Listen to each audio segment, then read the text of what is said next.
This is the XNC Podcast, your Xbox newscast featuring Colteastwood, hosting industry interviews and gaming talk live on YouTube every Monday night at 5 p.m. on the West Coast, 8 p.m. on the East Coast.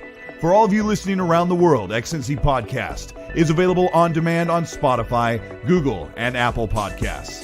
Welcome to the show. Join the chat, hit the like button, and let's get into this week's topics with the XNC Podcast live. And live we are. This is Colteastwood. I've been waiting a long time for this. This is a thing in the making for a really long time because I'm here with one of my best friends, Dealer Gaming, one of the biggest Xbox. I think him and I might be a couple of the biggest Xbox channels around. we run Nintendo channels. we got the tick marks, right? So this is really cool. Dealer, how are you? We were just talking earlier today. I'm good, and I need you to give me my superpowers in the chat. All right? Oh yeah. Also, right. Yeah, thanks for joining us, guys. And of course, if you're new here, which you're probably not, hit the subscribe button and maybe hit the like button and tell your mom we're on a podcast right now. Look at him. He just takes over the show. He's like 2 seconds I'm just saying, hit the like button. Come on. Yeah, no, it's good. It's funny because what was it back in 2017? You're like, hey, Cole, I want to start a podcast. I already got a name. I need a logo. And like, I've been watching you do this forever. So this is kind of crazy that everyone's like, when are you getting Dealer on the show? It took a little while for things to happen. And I've been moving. Put me in a chokehold. Yeah. But it's been moving good. and you know, like you said, you wanted to do this a couple months ago and it just wasn't a good time. And of course, hey, I'm glad to be here, and again, it's like old times, like Dr. Dinglenut says. It's like old times back on RDX. I got to give a shout out to the chat. Like, I'm sure you recognize everybody here. We got Yadani, we got Mr. Joanna Dark, Tommy Jordan, we've got Fonzarelli, help mod the show, and Fon's our best friend. Like yes. we got the Bod Moss, Lethal Papa, Happy Bomb moderating as well. Underachiever in the chat. Yeah, we got a lot of people here, and I think we already have. We got Gaz. This Gaz guy. Yeah, who's that stand for? Like, gone after. Zebras. Yeah, I like chasing zebras. The dude chases zebra. We got Gaz. The dude who literally lets his head spin off of his shoulders when he's doing his videos. It's perfect. But he says, "Please caress my neck, Dealer." Oh, man. Yeah. I heard he liked. I ain't gonna do it, guys. Sorry. All right, yeah, go ahead, Cole. Awesome chat. That's the story. Yeah. Shout out to the 300 people here to listen to Dealer and I talk about gaming stuff. But as we kind of roll in, I want to. You don't often get to do this, but I wanted you to kind of give us a quick backstory of how you hatched out of your egg and got onto YouTube, because I know the story. I know this. I know like your first video. Okay. It's funny. I've told this story. Shout out to Stubbs Gaming and some other guys that have done these interview shows with me. But long story short, the best breakup of my life happened. Didn't know it at the time. I cocooned up and exploded out as this thing with no face. And now I do YouTube videos. And guess what? You can do it too if you have a microphone. Just have fun with it. That's my story. No, seriously, it was just a hard time in my life. And it was an outlet that kind of used this to take my mind off everything. And it's really the best. It's the only time I've ever been left in my life, and it's the best thing that ever happened to me. So, guys, great things can come out of what you think are horrible things, years later maybe. So just stay focused. That's so crazy because I have these memories of like 2015 or 2016 at my job with my phone on my desk, like listening to your videos, like on out loud. Out loud? Ooh. And you would make all these crazy jokes. You'd be playing Forza 6, I think it was. And you'd talk about all the tech stuff. I'm like, man, this guy really knows what he's doing. And I didn't realize it, but I kind of started doing YouTube stuff. And we both at the same time put out a Destiny review in like 2015 that were like so cringe, right? Yeah. So back in the day, like I remember like when you and I first started getting into this YouTube stuff, working together a lot, we played those like 2 videos together like over party chat, and we were just making fun of how ridiculous we used to sound. But yeah, gas, I still hold it against you to this day. So yeah, it's been crazy. RDX is like working on year 5. Oh my God! like, yeah, crazy. Fawn said that last show. I don't know. Like Year 5, yeah, year 5 next year. Fawn said it last show, and I was like, huh? And they, of course, he's right. Yeah, 5 years, bro. And you are an original member of RDX. Like, you were the last. You know, Fawn's is the last remaining original member. But that's the thing. Like, people go through phases in life, and Fawn's had left at one point and come back when he was able. And you know, there's things that just, you know, this is the next evolution. And right now, D-Batch has always been there too. Like no, D-Batch was not always there. It was All Day was replaced. D-Batch replaced All Day. So shout out to Ash and Luca, All Day. Of course, yourself, Fonzarelli, and myself. We are the original RDX. And then, of course, through there, we evolved and kind of gone through panel members and, you know, developed chemistry. And we're real friends. That's why it kind of flows. So, yeah, that's the thing about that show. You know, like you and I have been talking about, because like this XNC thing's like a baby. It's like real new, and I'm trying to figure out what to do. But like being on the group of RDX, like we all know each other. We play together online almost every night. So that chemistry's there, and I'm trying to do this thing where I bring on people and talk about the news and get guests on. It's a totally different animal. But yeah, I mean, I don't know if people are here to listen to how Dealer hashed out his egg, but it's pretty crazy that, like you always say, we're just a bunch of dorks on a microphone, right? Or you use a different word. Like, we're just 2 guys on the mic, and we're grateful to be able to do what we do. But, yeah, look at that. Special Nick in the chat. He says my mic is quieter. Let me see if I can fix that. boost it. Boostage. But, yeah, chat, definitely. Tell a friend and share it out. We do appreciate it. We've got some pretty good topics. Well, I stall for cold hair.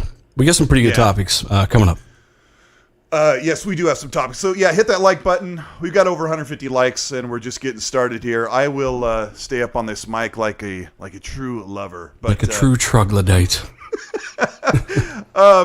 We have a couple... Well, let me start off with this PlayStation... we don't have like almost no PlayStation topics. But I want to talk about this thing. You probably missed this one, Dealer, but DualShockers is talking about some patent that shows that PlayStation Now wants to bring PS5 games to their service. And what I didn't realize, we've been talking about this for like 3 years. What I didn't realize is PlayStation Now has 0 PlayStation 5 games in the service. Native a year in. PlayStation 5 games. Yeah, so natively ported, natively upgraded, native, however you want to put it. They got 0 native PS5 games. And this is so funny because Cole, we've talked about this for years and years, and guys were saying that we were full of crap on this stuff, and now they wanted to bring their games to all devices, and how they would inevitably bring PS5 games there, and let alone day and date, and all this stuff will happen, whether it's 2 years or 5 years.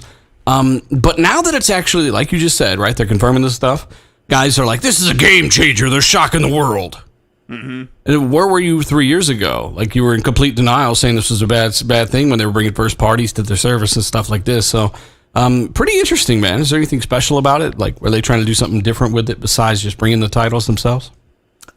There's like a whole bunch of technical details, because when you look at patents, like they don't really, they're just kind of like placeholders, like what could be. But there's a lot of discussion about the NVMe drives and working with the whole system and getting into PS6 games and allowing PS5 games to be in when the PS6 era is going. So it's kind of all wishy-washy, but it's just kind of that revelation, like, oh yeah, there's no native PS5 games. And we're not talking about exclusives. Like they're talking about, there's not even, I can't even think of I guess like Assassin's Creed Valhalla PS5 version is not, whatever it would be, a multi, like third party, second party, first, yeah.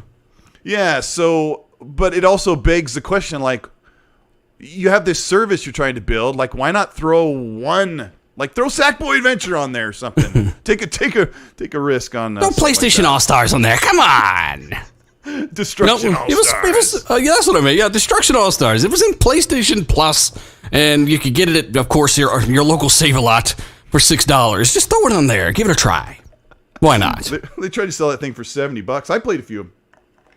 They did. Yeah, I tried a few of those, but... Kitty, quit it. You hear my cat in the background? That's my cat. My bad. She's going crazy. But I don't know. That's something that's yet to be seen. But it's just funny when you see these PlayStation outlets like, what's going on? What's with the services? And Xbox is doing much more. But I don't think there's going to be anything coming to that anytime soon. Jim Ryan's got an interview today. I haven't heard anything from that. So no big revelations. Can you do your Jim Ryan impression real quick and let us know what you think he might say? Yeah, they asked Jim Ryan, like, what do you guys think about? What do you think about putting PlayStation exclusives on PSNow? And Jim Ryan goes, "Oh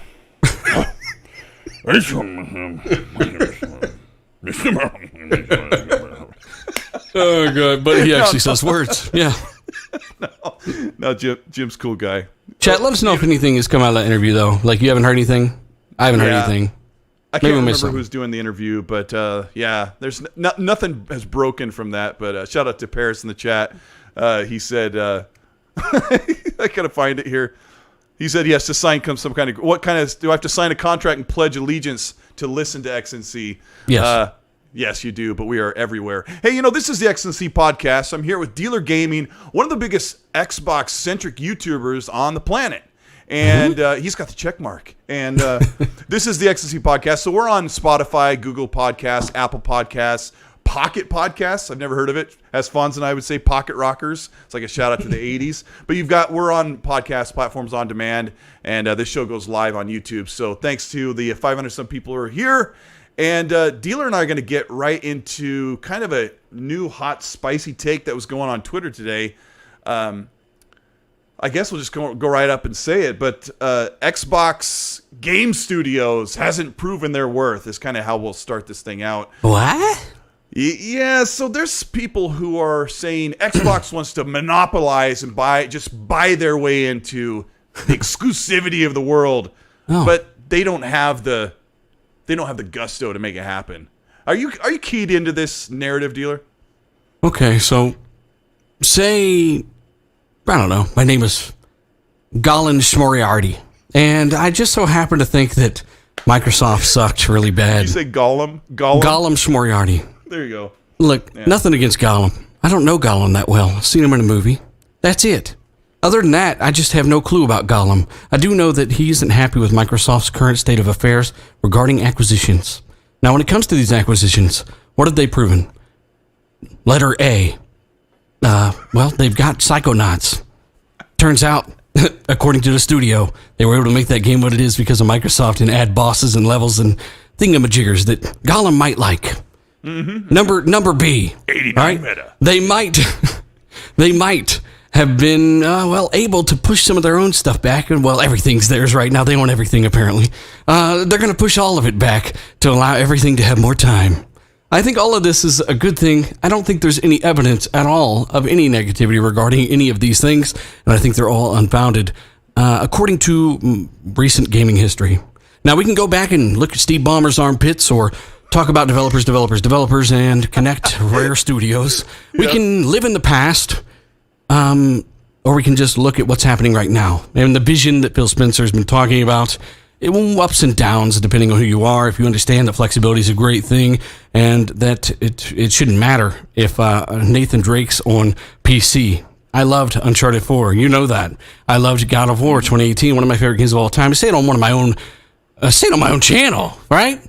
I'm just being honest. Like, these things do not affect if a game is great. Red Dead 2 is not a 90-plus meta game because it's an exclusive or a multi-plat. It just is what it is. It exists to itself and to us in a vacuum of, is it a great game? And that 96 meta, whatever it is, maybe it fell a little bit, still pretty awesome. So I'm not going to sit there and fearmonger things that I have no evidence of. As of right now, there is zero evidence of any claims regarding ZeniMax purchase being a negative thing. And then we open up the can of worms of why they were purchased. That's because of Google.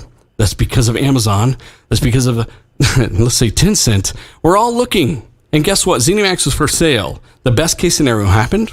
Their games are available on PC and Xbox consoles. And if you don't like that, just like with Spider-Man, which people had no problem of them locking Insomniac down, they got no problem with these PlayStation studios being locked down. We're not complaining about it. We get business is business. We'll buy the platform they're on or just a PC. And, we'll call it a day. But at the end of the day, if this were Sony swooping up ZeniMax, we wouldn't hear a damn thing. Oh my gosh. Okay, so you gave a big speech. I don't even know where to start, but I will start at the beginning. So, Dealer, he's talking about like, okay, I also have to give a disclaimer, like this podcast, like they made some great explanations how PlayStation is kind of doing the same thing in their own way, and not everybody's perfect, so it wasn't like a totally biased take. But I feel like this approach is like locked in 2010 or 2013, like where that old Xbox, like you said, with like Matrick and Steve Ballmer and Terry Myerson, and like before Phil was at the forefront, like that Xbox is gone. Like if you look at how Xbox did things in the last generation, yes, they stepped on the rake, right? But that Xbox is not even around anymore. It's not even the same team. So one of the examples they gave, Dealer, and I know you'll key on this one, is they said, look what they did to like one of their big franchises like Crackdown. Okay, first of all, Crackdown isn't a big franchise, whether I love it or not. And they gave that game to Sumo Digital. Sumo Digital made the game. It wasn't even a partnered or it wasn't even a first-party studio. And then they talked about Lionhead shutting down, which they made like a Kinect game, and their last Fable game wasn't all that great. So, and then what was the other one? Scalebound. Like, what's the story behind Scalebound? Like, you know, We both know the story of Scalebound, and it just couldn't scale up anymore. Look, the game was 4 years into development. They kept missing deadlines. They weren't happy with performance. That's evident by the 720i 13 frames per second demo they showed off. This is an issue with that studio. Meanwhile, they released 8 other games and kept asking Microsoft for funding. So Bill said, hey, guess what? I'm not going to do this anymore. And apparently those two at one point had each other blocked, or I think the creative director of Platinum had Phil blocked on Twitter. Look, I'm just saying what I know. Like, I don't, you know me, you know RDX. So I'm just going to say it like I know it. That's what I heard. So if it's true or not, unfounded perhaps, I don't know. But was that guess one of the what? first things Phil did when he came in as head of studios? Was I feel like that was one of his first order of business was to chop that money, that hemorrhage of money. Like, I feel like, I mean, you got to look at the studio. Right? It's almost half a decade, Colt. Like, you're working on a game half a decade. It's rock solid 480i, and it can barely even run on your platform. You got other games that look phenomenal and doing more, running better. The game's further in progress, and the teams are done within that time frame, not asking for more money while releasing a ton, almost a dozen other games in a time frame. There's a lot of reasons why Phil and Xbox cut off Scalebound, and you will not see. I do think if it somehow did come back, right, because they own the IP, they own all the assets, though they might give that away too, like they did Quantum Break. You never know. I think Ninja Theory are the first one, the best ones to bring back Scalebound. But I think the best thing that can happen with Scalebound is that it stays in the ground for now, and we just let them try to pump out some games. We've been waiting long enough for first party games, and ZeniMax is sure speeding that stuff up. But man. Halo has proven to be pretty fun. Yeah, we're going to talk about Halo in a few minutes, but I was going to tell you after you were saying this, put Scalebound on the ground. I'm like, yeah, I want some new IPs, but Scalebound's still technically a new IP, but I never really liked it. Like the Dante dude from Devil May Cry with beats on, that like wasn't my thing. I don't know if you were I think beats are trash. Yeah. I've got a super chat from Fonzarelli Gaming. Gives a $5 super chat. Go check out Fonz's video about the Perfect Dark situation, which we're going to talk about a little bit later in the show. We're in it, Colt. Yeah, he threw us under the bus, didn't he? Throw us under the bus. He had a little fun at our expense. No, I'm just kidding. Fonz is he's a really, really good friend, and I love watching him get killed in Halo Infinite the other night. It was fun. Shout out to Fonz. He's turning around. We were all playing that, having fun. Yeah, he says, 2 of my best friends on one show. Let's go. And then we got Still Wreaking Havoc with the $5 super chat. He says, glad to have my 2 favorite podcasters together again. Dealer, we need to see your face. Huh? You're becoming a legend like Master Chief. Oh, let's put a helmet on. I want to see Master Chief's face. Got a long beard locked into his helmet air, so he just chops off every time he puts it on. He doesn't shave. It's all woven into the titanium. Gross. But so let's see, what else does that? So here, the next part of that argument about the studios is, I hate to say this because you and I had a lot of talks behind the scenes about people started talking about this Take-Two thing. So apparently the PlayStation guys are really scared that Xbox could flex their muscles and spend some $20 to $25 billion to buy Take-Two, which is not really a good buy for your money, really, when you think about it. Because, Take-Two has NBA 2K, which is state multiplayer, right? Yeah, there's issues there with two. Yeah, go ahead. Yeah, and then like Rockstar notoriously puts out a game never. Like Red Dead Redemption took a long time to come out. GTA 5 they're still milking it. So like if Xbox bought that, it would take forever to start getting a return on investment. So they're scared that if Xbox buys Take-Two, that they'll have a monopoly on Grand Theft Auto. So I want to ask you, Dealer, he said if Xbox just comes in and just buys Grand Theft Auto, they hold that game away from 150 million people. Do they, or do they fund that game and they create that product like Sony do God of War, and they put it on their ecosystem to lure you to their services like Sony do? Mm-hmm. Which one? I think guys are so scared right now. You can't post a texture from Halo Infinite without them freaking out and getting exposed from their own timeline when they were posting guns, right? Shout out to creepy Nick, whatever, Nick Marcel or whatever his name is. I mean, these guys they're mad when people are having fun with Halo Infinite, posting pictures of textures and the improvements just in the beta, and forgetting that they did the same thing with the game they played last month. So, this is a state of affairs. People are spooked right now, Colt. Yeah, they're definitely threatened, or as our good friend Tim Dog would say, shooketh. Shooketh. Yeah, well, that whole thing where he says 150 million gamers, like, did 150 million PlayStation gamers buy GTA 5? No. Those numbers seem out of sorts to me. Yeah, that's the total sales, sir. And that's counting the remaster or the remakes for the current gen or last gen now, as well as every platform. Isn't PC like the biggest amount of sales? I don't care if it's sold 6. Like, it's just a statement that's meant to be exaggerative, and I'm asking myself why that would be. Here's the funny part, Dealer, and you know this very well. If Xbox buys Grand Theft Auto, we're not. That's not happening, all right? But this is what he was saying. If Xbox bought Grand Theft Auto, everyone can play it except for PlayStation. Now, what happens if PlayStation buys Grand Theft Auto? Well, then it's just locked down to one box and then eventually PC. So, pretty much the same exact thing. Yeah. I mean, when you say that, I think that it would just be like KOTOR, right? KOTOR! Where they would release it on PC to keep it away from the Xbox. So, yeah, I guess almost everybody can get it. Hey, they're trying to draw people over to the idea of PlayStation at this point, the services that are attached to the brand, more than they are the plastic. The games on PC, they've announced a whole slew of games coming to PC. We said it years ago on RDX. God of War, we're hearing is coming to PC. All this stuff is coming to PC. You know that just as well as anyone. The chat knows that. This is common sense. Jim Ryan sees the record profits that Microsoft are producing, and Jimmy likey. Jimmy's liking. Jimmy's liking that a whole lot. Yeah.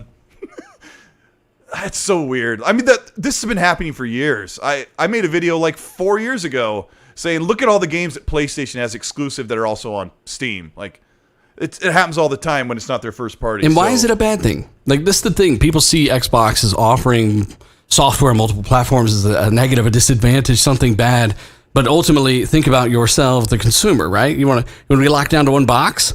Or do you want the ability to play that on PC? We need to be asking Sony to do cross-buy, right? Like they did with the Vita and PS3, instead of criticizing them for bringing Uncharted to the PC. Because what you don't understand is it's better for you because you get your game where you're supposed to get it, which is anywhere you want it. And it doesn't take away from anyone else. As a matter of fact, you're only holding on to that tribalism like a lot of us used to because you fear for your box's life. You're still in this 2013-14 dumpster, and I'm telling you what, it smells great out here. It's just not like that anymore. You get people to argue with us about that. It's like, look, Xbox doesn't need you to buy their console. But you know what? I'll always But people are still buying it, Cole. It's the fastest selling Xbox in history at this point. It beat the 360, the Xbox One, the Series consoles, even though they're limited demand. It's the fastest selling at this point in its life cycle. And guess what? The games have never been available on more platforms at day one than ever. Odd. Wow. You know what I'm saying? This is all why is this so hard for people? So there's one last part of this whole argument that he presented, and it's kind of cut up, so it's sort of like, look at how biased they are against Xbox, which isn't entirely true. So I mean, I've been around long enough to not fall for that trap, and I still fall for that trap. But the other part of that, it depends on who posts it, right? Oh, I'm going to be outraged for a minute. But the other part of this is that Xbox hasn't proven with those studios, and I want you to kind of take this. But first of all, if you're paying attention, Xbox has been very transparent about how these studios, even Bethesda, are going to do their thing. Right, Xbox isn't going to get involved or make them make it like Crackdown, right? So, more neon, more. Yeah, no one's there yelling at them. So smaller. Yeah, definitely. More orbs. Have you looked at like the studios that Xbox has bought over the past 3 years, like when they bought Undead, Playground, Ninja Theory? Like, if you kind of like taken a look at those, how are those games done? Like, even the Bethesda games that are coming out for PlayStation have done really well. So, like, when you look at their money, like, I think they made a good purchase. I don't get paid by them personally. I know you don't either. And I know that's not what you're getting at, but I kind of point that towards some of these guys that are getting really emotional with it. You're not getting paid. Calm down.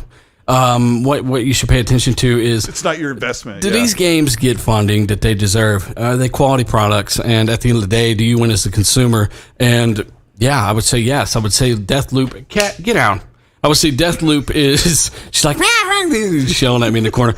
I would say Deathloop is a great quality product. And should anyone care about anything other than that? She's dangerously high. Other than that, no, they probably shouldn't care about anything other than the product that's in their hands. And at the end of the day, what I'm seeing so far, Psychonauts, I'm not saying it's the longest runway ever, or, we got 37 test flights on. No, I know there's very few products out there right now under the ZeniMax badge that haven't benefited directly or have benefited directly from the Microsoft acquisition right now. But from what we're hearing, from what we've seen, from what we've heard, developers must be really good liars these days. We've always been good at figuring out those lies before, but now all of them are saying the same thing, and man, they're just really good at lying randomly. More funding, more creative decisions. We've called Phil out on certain things that have not been done, like the co-op.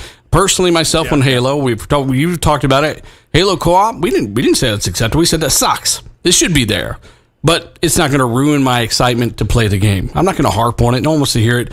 I don't want to sit there and harp on it, but I'll be honest. It is a negative. It's not a good thing. And I'll leave it at that. I'm not going to sit here and bitch at everybody because they're picking up Halo, right? I'll adapt and I'll send my critiques forward to Microsoft like I always do. And yeah, I mean, this stuff is, up to this point, unfounded. And I think Halo is a choice between, hey, we got a holiday window, and Bugsnax 2 is coming out. It's going to crush us. What do we do? You know what I'm saying? We can't come out early January because Bugsnax 2 is it's really just piecing everything up. No, I didn't think about that. They got to hit a window, right? And that's damage control in a way, but at the same time, I say that being self-aware, it sucks, but I get what they're thinking is there, and it doesn't make me happy as a gamer, but it is what it is, and trust me, it's still coming out no matter what I say. Yeah, my initial reaction was just release, move it to the spring, and then I didn't really think about that. Like, releasing Halo in the spring it's not cool. Like, but I think they could get away with it though. I think they need to realize that though, Colt. Like, I mean, God of War released in the spring, and it didn't. Yeah. It didn't slow it down whatsoever. But they want that certain they want that curtains parting thing. I guess I don't know. But one last question before we move on to this. I gotta hit a couple super chats here, but he asked why they bought Ninja Theory. Answer that one. I mean, what do you mean? Why did they buy them? Like, what was the point of that? Why did he buy the bread in the aisle? Why else would you buy Ninja Theory? Because the quality team, they're independent. They made Hellblade 2 and $10 million funding. Or Hellblade 1, rather. They made the Hellblade 2 trailer on $10 million. No.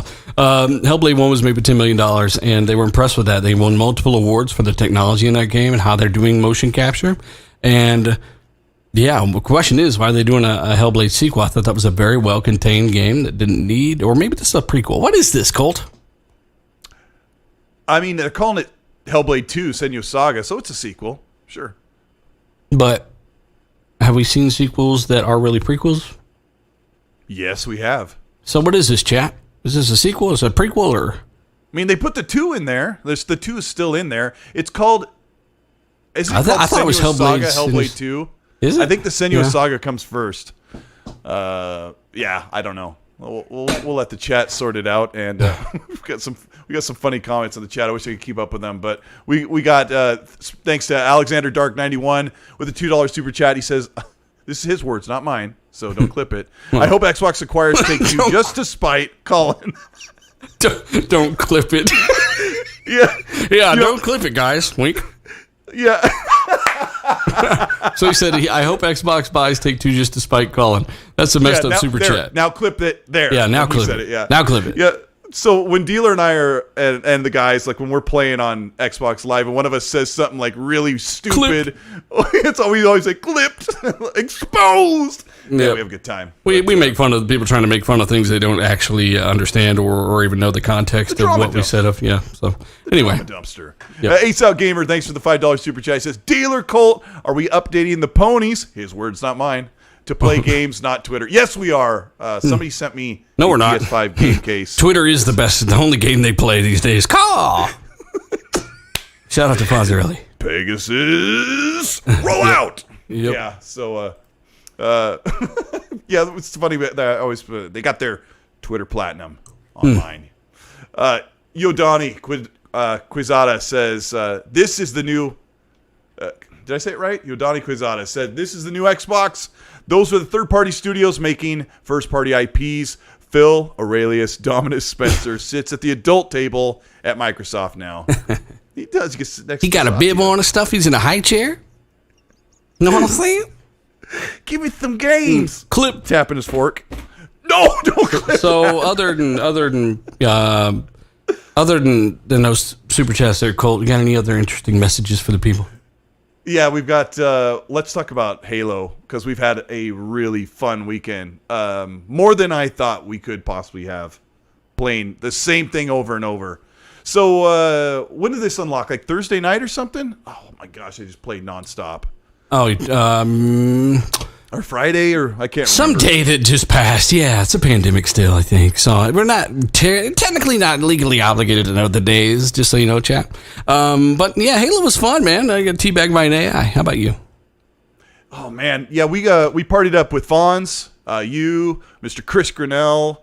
Who else we party up with? Tried to party up with Dar's night, but of course he fell asleep eating crumpets again. He's got a problem.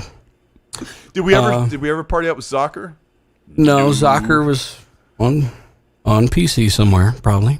Yeah, Ashtray in the chat. Shout out to Ashtray. Shout out to Zocker. Shout out to Zocker for crawling into his PC case. It's so warm in here. It's so good.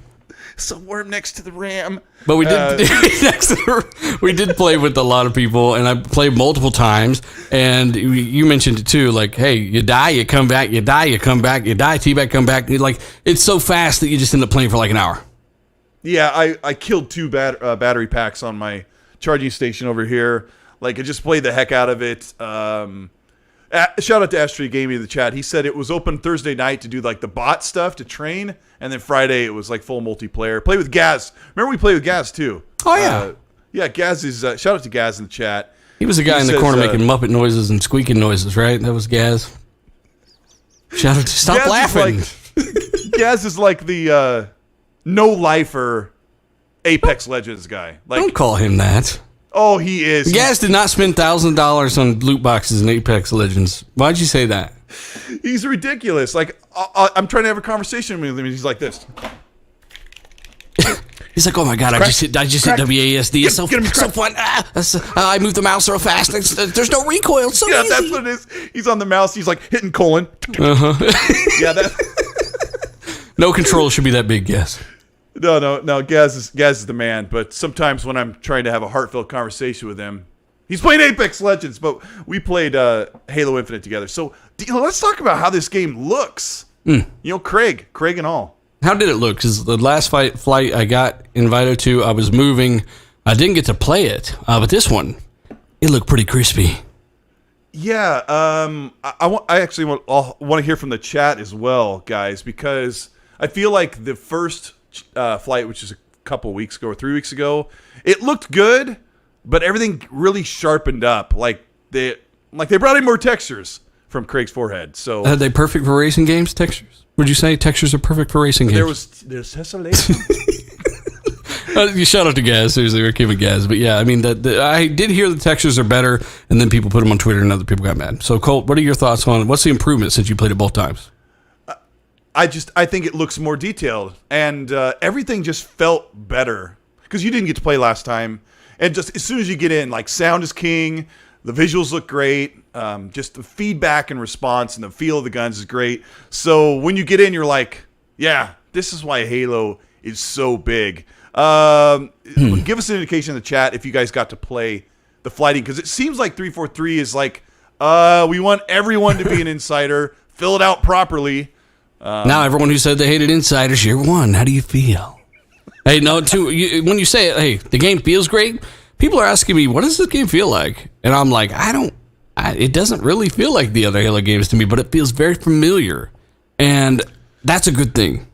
You're getting a mix. I mean, don't you feel a mix? Like, I feel like it has the cool parts of 5's movement. It's like the shitty food from IHOP mixed with the shitty food from Denny's together in one place.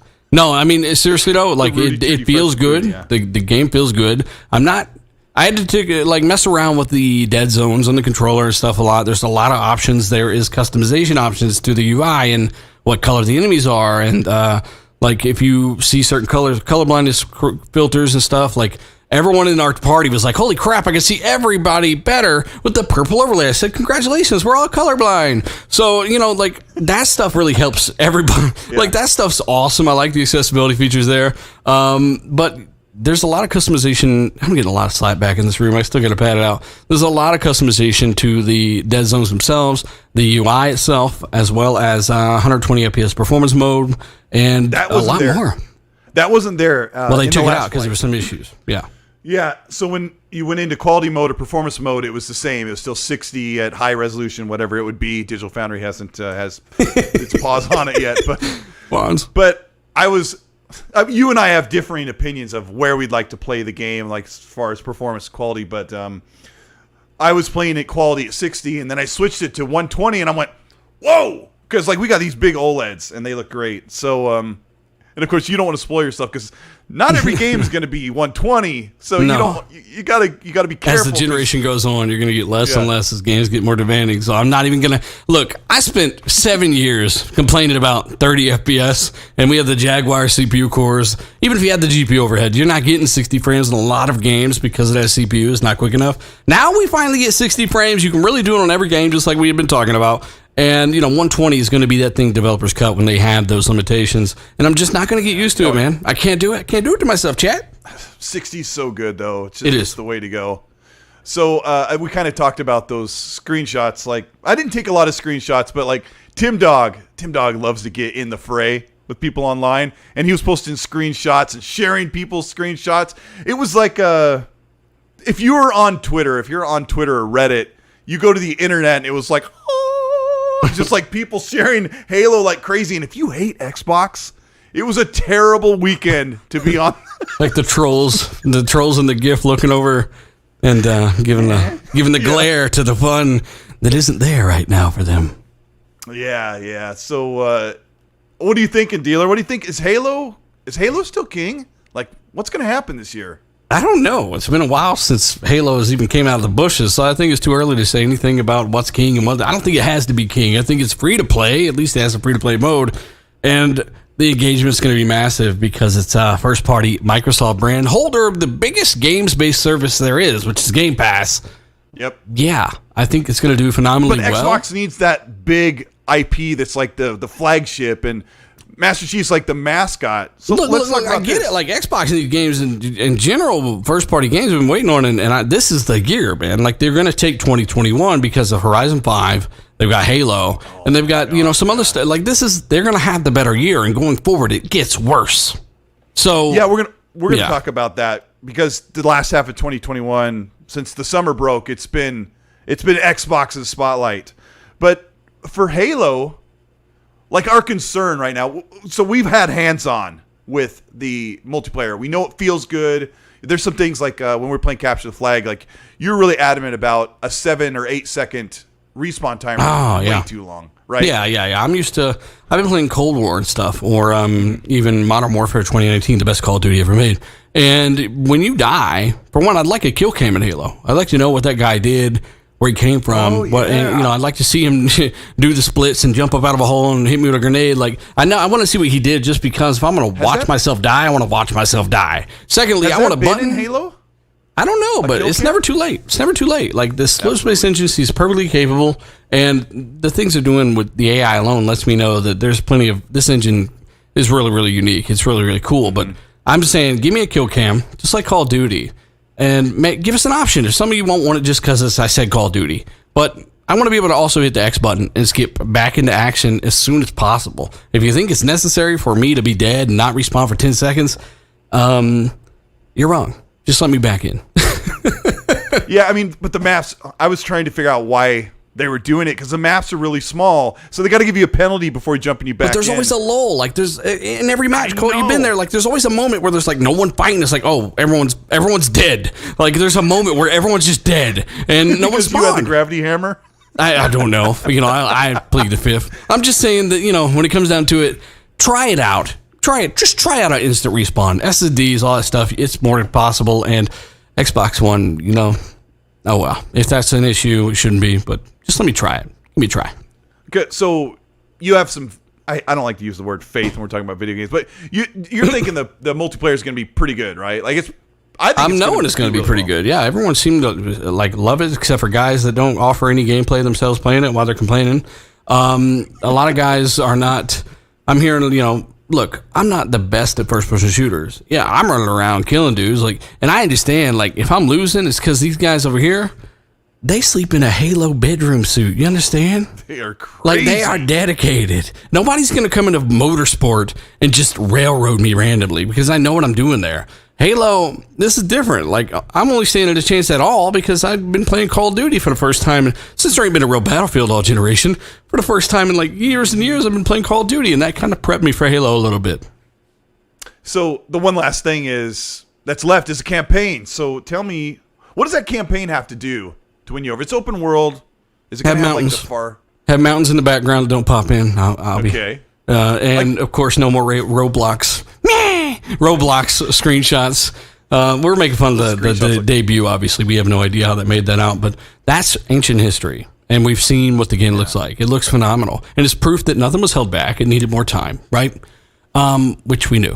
So you need to ask yourself, Colt, what does it need to do to blow your face off the back of your head? I think it really needs to have a really good story. I need to be compelled to go from story point to story point. If it's open world, I want to feel like I can go to a brute outpost like you do in Far Cry. I want to go out over there. I want to see an outpost in the distance and say, I want to go over there and take it on like we do in Assassin's Creed Odyssey. And show up in a little gyrocopter, Master Chief hanging off a rope. You're just listening to Robbie Ray Rana on the radio as you Robbie Ray Rana. Yeah, I mean, really though, would they have outposts? I guess they would have bases. They would have installations. I think they do. Would you see them doing their dishes? And what would you do if you ran up and flew up on a base? What would you pulled out a tiny little spyglass as Master Chief? You come up over a hill on a warthog, and there's brutes, and they're just pushing crates, and then you just go take them on. But I think what they want you to do is they want to have these story-based missions in certain areas, but they want you to be able to go from point to point because you have that open map, which is hopefully more detailed than something like Gears 5. So I don't know. I just assume that you could be able to freeform a little bit. But that story. Well, what's the point of the open world if there's not compelling things to do in it? And I echo this again for 343 once more, and everyone else who wants an open world game or is making one. There is no point to it unless there are interesting things to surprise and delight your customers with. Yes, just taking out outposts doesn't do it. You don't take out an outpost in Far Cry unless you can earn. We loved Gears 5, did we not? We reviewed Gears 5 before it came out. We loved Gears 5 because it was a change of pace. I think it was one of the best stories in the Gears period. And we were thinking, man, we're really enjoying this first really exciting experience reviewing the game early and all that stuff. Microsoft sent it to us. And we're thinking, this is awesome. But then, later on, we're like, man, beating it again. We're like, it sure would be really cool if there were more, remember, because you can go get those parts for Jack, right? At the wreck sites and fight little mini bosses sometimes. And it sure would be cool if we just showed up at a site and we got overran with locusts and they just gunned us down to the point where it's kind of like they could introduce that stupid what is that mode with the 3 people that escape? The escape. Yeah, I think Horde escape? Is that what it's called? Horde escape, yeah. Yeah, I mean, you could literally have a side mission where you show up and go get a jack upgrade, and this is as easy as a side mission you could get. Like, there's so many of them, you're trying to get in there and get it, and they gun you down until you're literally down, and the screen goes black randomly. It's like an Arkham Asylum moment where, you think the game freezes, and you're like, what the heck is happening? There's nothing like this I've ever run into in the game. They captured you, you're in a pod, you get out, and you blow up the hive on your way out, get the jack upgrade. Like, that's literally, I know that's manpower and time, but man. Why didn't they hire you? Like, it just cost too much money. I just demanded too much. So $6 was too much for them. They already had Horde Escape. Like, they could have put it in and just, dim down to a loading screen for a few seconds. But look, I mean, we could. Here's the other thing I got to say. We're not here to talk about Gears 5, but you and I reviewed the game in co-op. We both got codes from Xbox. Yes. So we played it together in co-op. I got to be Kate. You were Del. We swapped. Like, you were Del, and you were on that gun that does nothing. It doesn't even take. Yeah, you got a sled with a turret that does nothing. But then again, I don't expect to see locusts out there ice skating either. Be like, just running around gunning at them. It wasn't even like a bong or anything. Like, you couldn't do anything. You just turned it. It had you spotted stuff with it. That's all it did. Oh, okay, you spotted. Yeah. I'm like, hey, there's a cliff over there. There's nothing next to it. Over yonder is nothing to do. Yeah. Yeah, we know what to expect. So hopefully, you're right. They need. I'm just saying, like little bitty things like that. Hopefully, Halo's got some cool side stuff. Not that it's necessary, but because it's necessary. It really is. Competition kind of demands it at this point. Even Call of Duty Infinite Warfare had side missions. Good. That game's so good. Even though people make fun of it. Why? The multiplayer was trash. The single player was good. No, the single player is so fun. Shout out to the over 800 people here listening to Dealer come up with better game design than Massive Studios. No.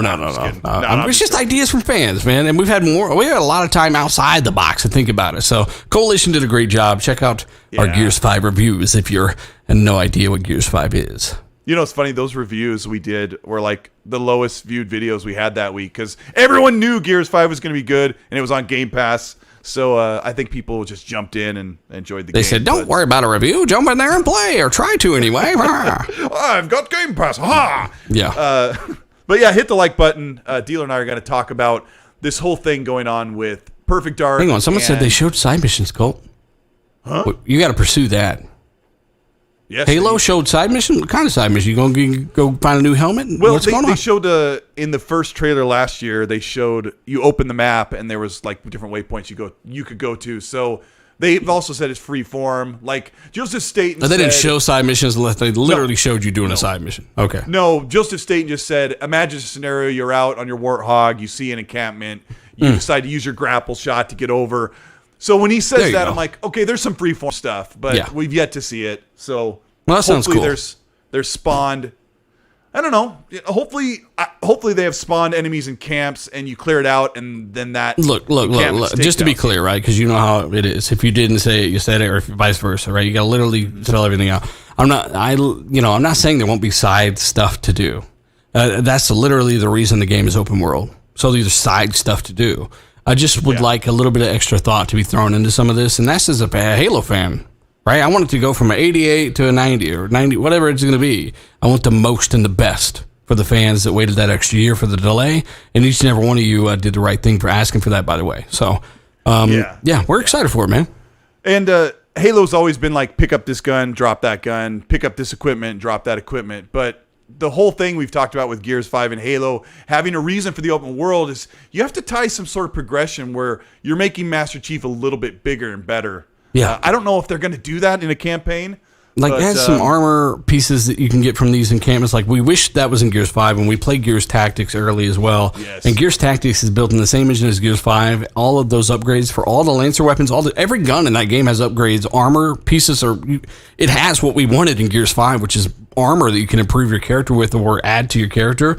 And I think you'll find that in Halo Infinite's multiplayer. Obi-Wan, Doom Eternal's platform is not trash. Stop lying about that. Oh my God. Gosh. But Doom Eternal is so amazing. Like, if you guys haven't played it. You can pull off some amazing moves in Doom Eternal. He just doesn't like that challenge. And Obi-Wan's A button is broken. Don't worry about what Obi-Wan's saying. Can't jump nowhere. This sucks. Yeah. So Dealer and I are going to talk about this Perfect Dark and Crystal Dynamics acquisition in just a second here, but you get me so off topic. To end the Halo discussion, this weekend we've got 12 versus 12 big team battle. So you and I got to do one match with Chris Grinnell and Fonz, where we were in that bigger map and you were on the four-wheeler. Stay still. Trying to run the guy over. Yeah, it was great. Yeah. Like, that was just a taste. I got 4 succession kills on the Ghost. I was just. Oh wow. So no, you cheated. No, you definitely got reported for cheating. Right, you killed me 4 times. It's a clincher. Yeah. So that's going to be really cool. So we'll get to play that this weekend. As a public service announcement, if you didn't get into the fighting, just go sign up. I think they're taking anybody with a pulse at this point, right? I mean, don't insult people with a pulse, Colt. All right? That's rude. Secondly, if you have tried it, chat, let us know your thoughts, because we're having fun with it. The vehicles felt pretty good. From what I didn't get a Warhog. I got a little dirt bike, a little piece of shit, little four-wheeler, but you find it at Menards, and that thing can take some punishment. But it's not the best at turning, and I may or may not have drifted around the guy, and he just shot me in the face. Yeah, well, we'll get to see who the real driver is. Because last time I was in a Warthog with you drove off a cliff and bailed while I was on the turret. That actually lives in it's I still use that clip in one of your videos. You had to put it in one of your videos. There's no we're reason flying. To put it the edge of the map is to the right. Warthog, Colt's in the back.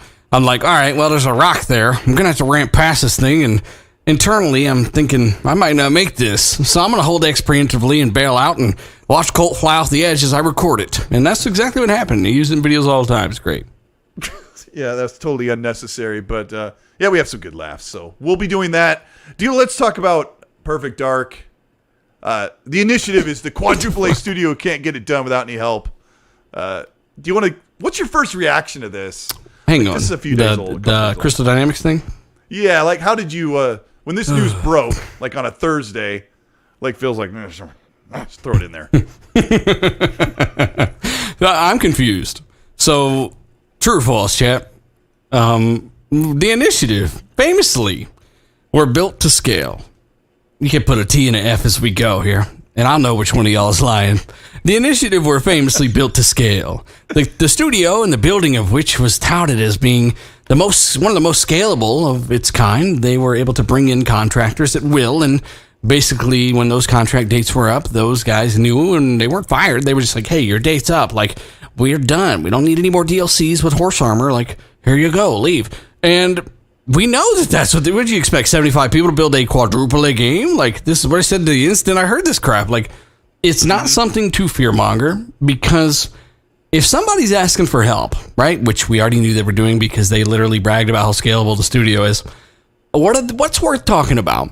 Is it worth talking about, A, well, this is bad because they need help, or B, well, this is great because that means that the groundwork's laid out, just like Barlog and Santa Monica. Remember that? The other team literally canceled the other project when Barlog nailed everything down and they got to work building the sandwich, right? This team is building the sandwich now, and they know what kind of this is a bacon. They know what's on it. They're building it now. This is a good thing. And when you ask and you say, "Hey, let's go ahead and get Crystal Dynamics," David, or that's his name, Daryl Gallagher or David Gallagher? Why did I get those mixed up? Daryl Gallagher, not the guy with the watermelons. He's saying, "Hey, I know some really cool guys, and they were forced to make Avengers, not quite to their wishes, but it was made, and they need something to work on right now, and we're going to go ahead and bring those guys in because I have a really good relationship with them. The culture there is really great. My friends are there, and this is better than them bringing some guys in that are contracting. They worked at Dunkin' Donuts last Thursday, and now they're building a game. They're contracted. Like, no, this is a AAA game studio. They're coming in to help really finalize and build the rest of the runway or the rest of the engine for the drag car, right, for Microsoft. And that might lead to something bigger or something more long-term, but ultimately, people freaking out about this, I don't think it's a bad thing at all. I think it is, one, expected because they bragged about the studio being scalable and contractors being a big part of that. And secondly, the only concerning thing about any of this, which isn't really concerning, it's just like, whoa, okay, is the early in development part, which you are well aware of. Yes.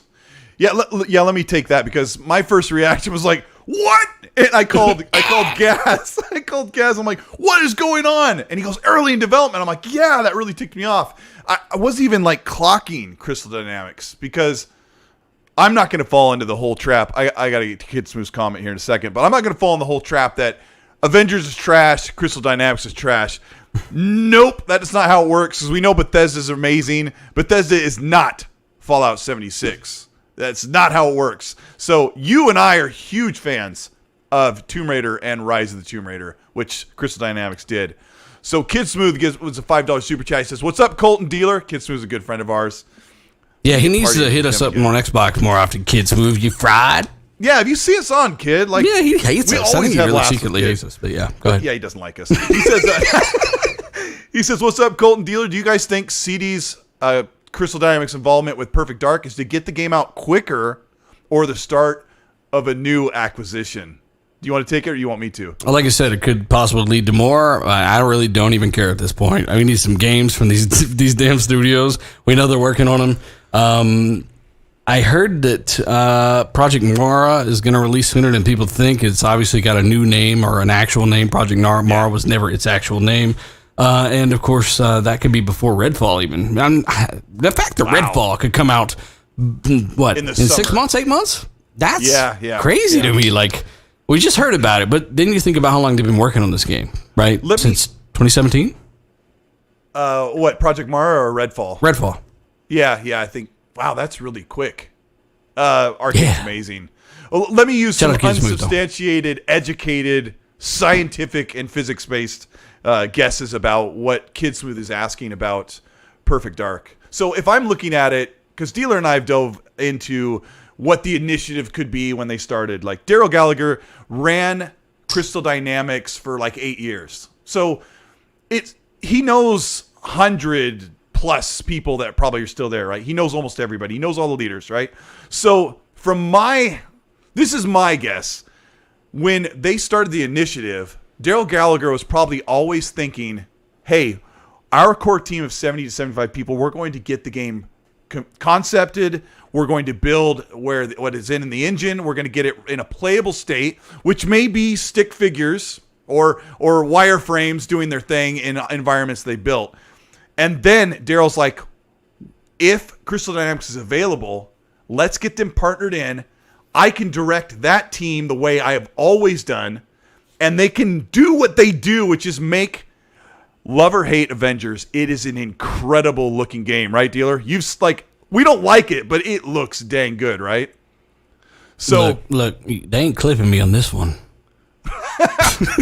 Okay, I don't like the way Thor looks. The game looks good, but yeah, it's hard to get over Thor beating the crap out of the robots. It was 6.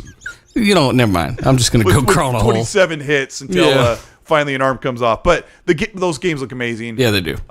Rise of the Tomb Raider is like the pinnacle of what they did with the Tomb Raider series. So, yeah.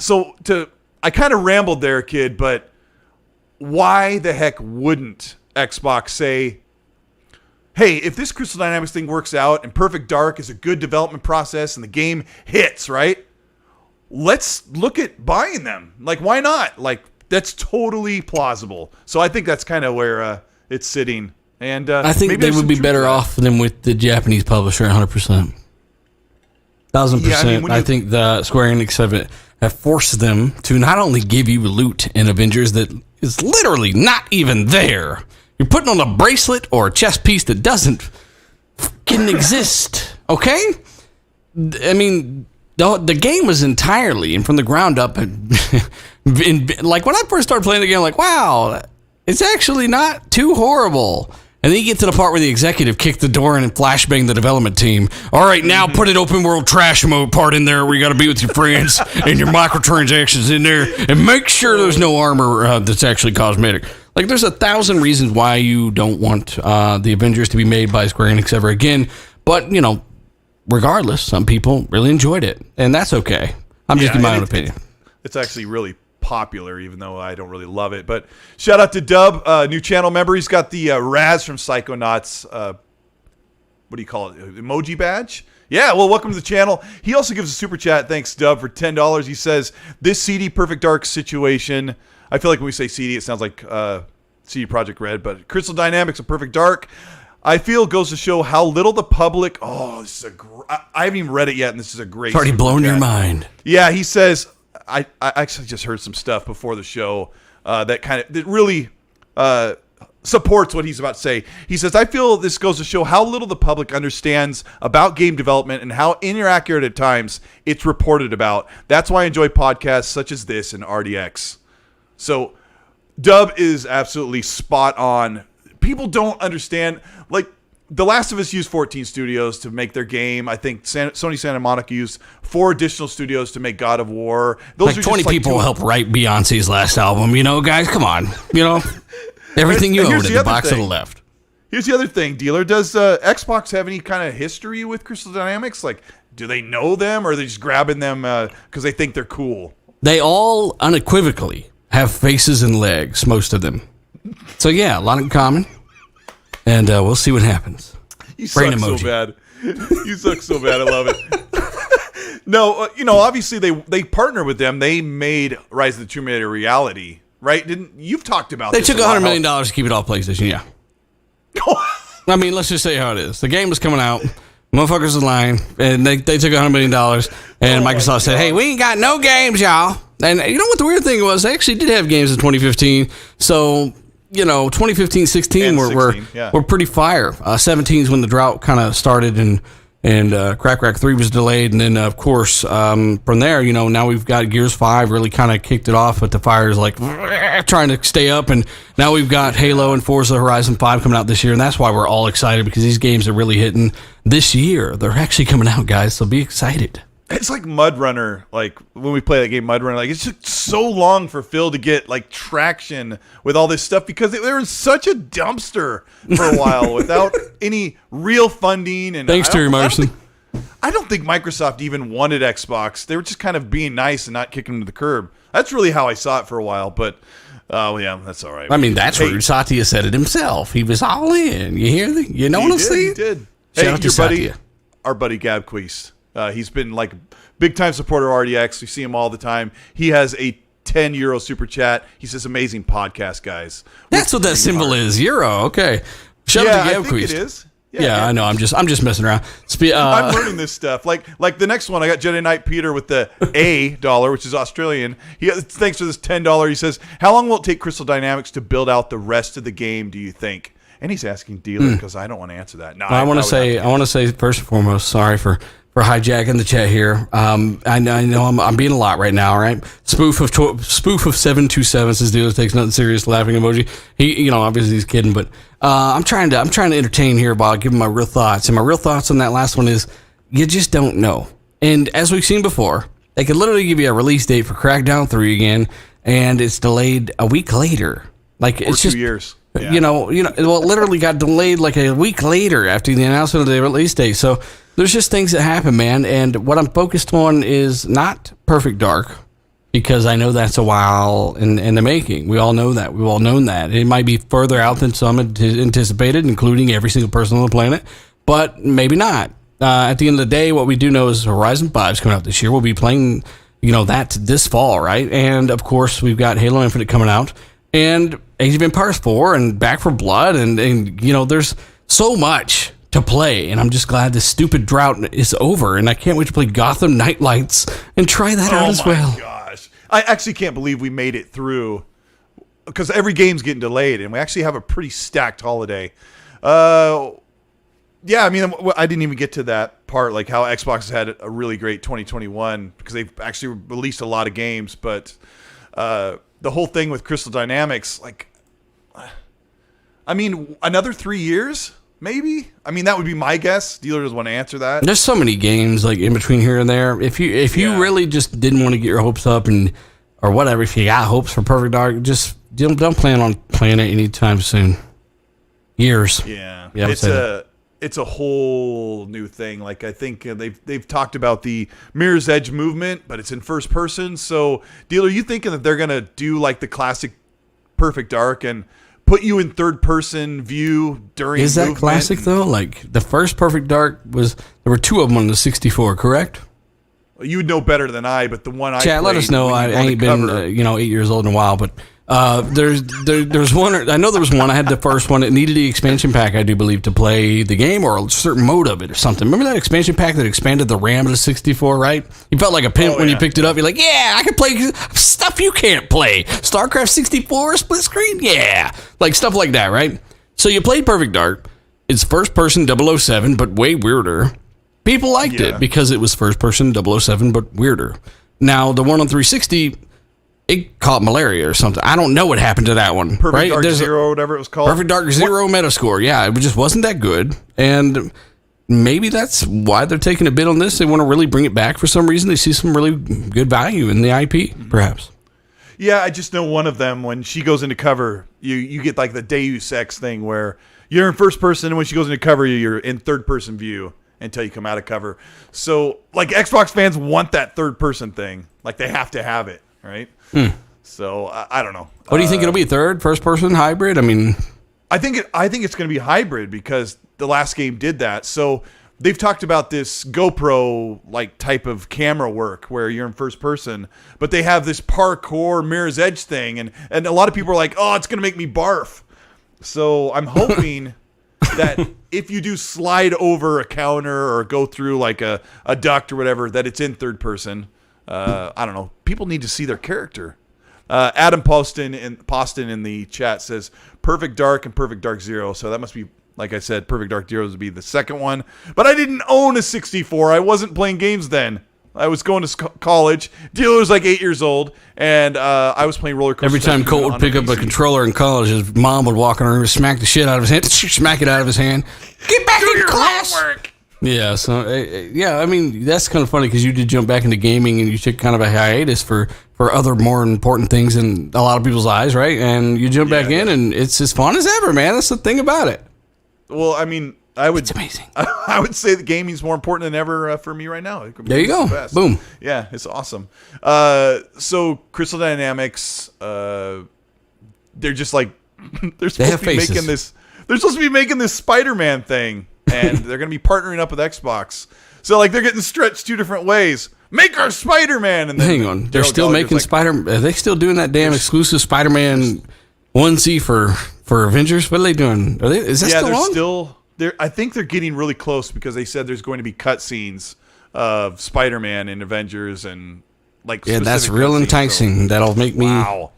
That'll make me buy that on PlayStation for sure. I've uninstalled Avengers twice, so I can attest. At least I've given it a shot. Maybe you can uninstall it 88 times, right? 88 times, uninstall it. 88 gigs, man. It'll teleport back in time and undo itself.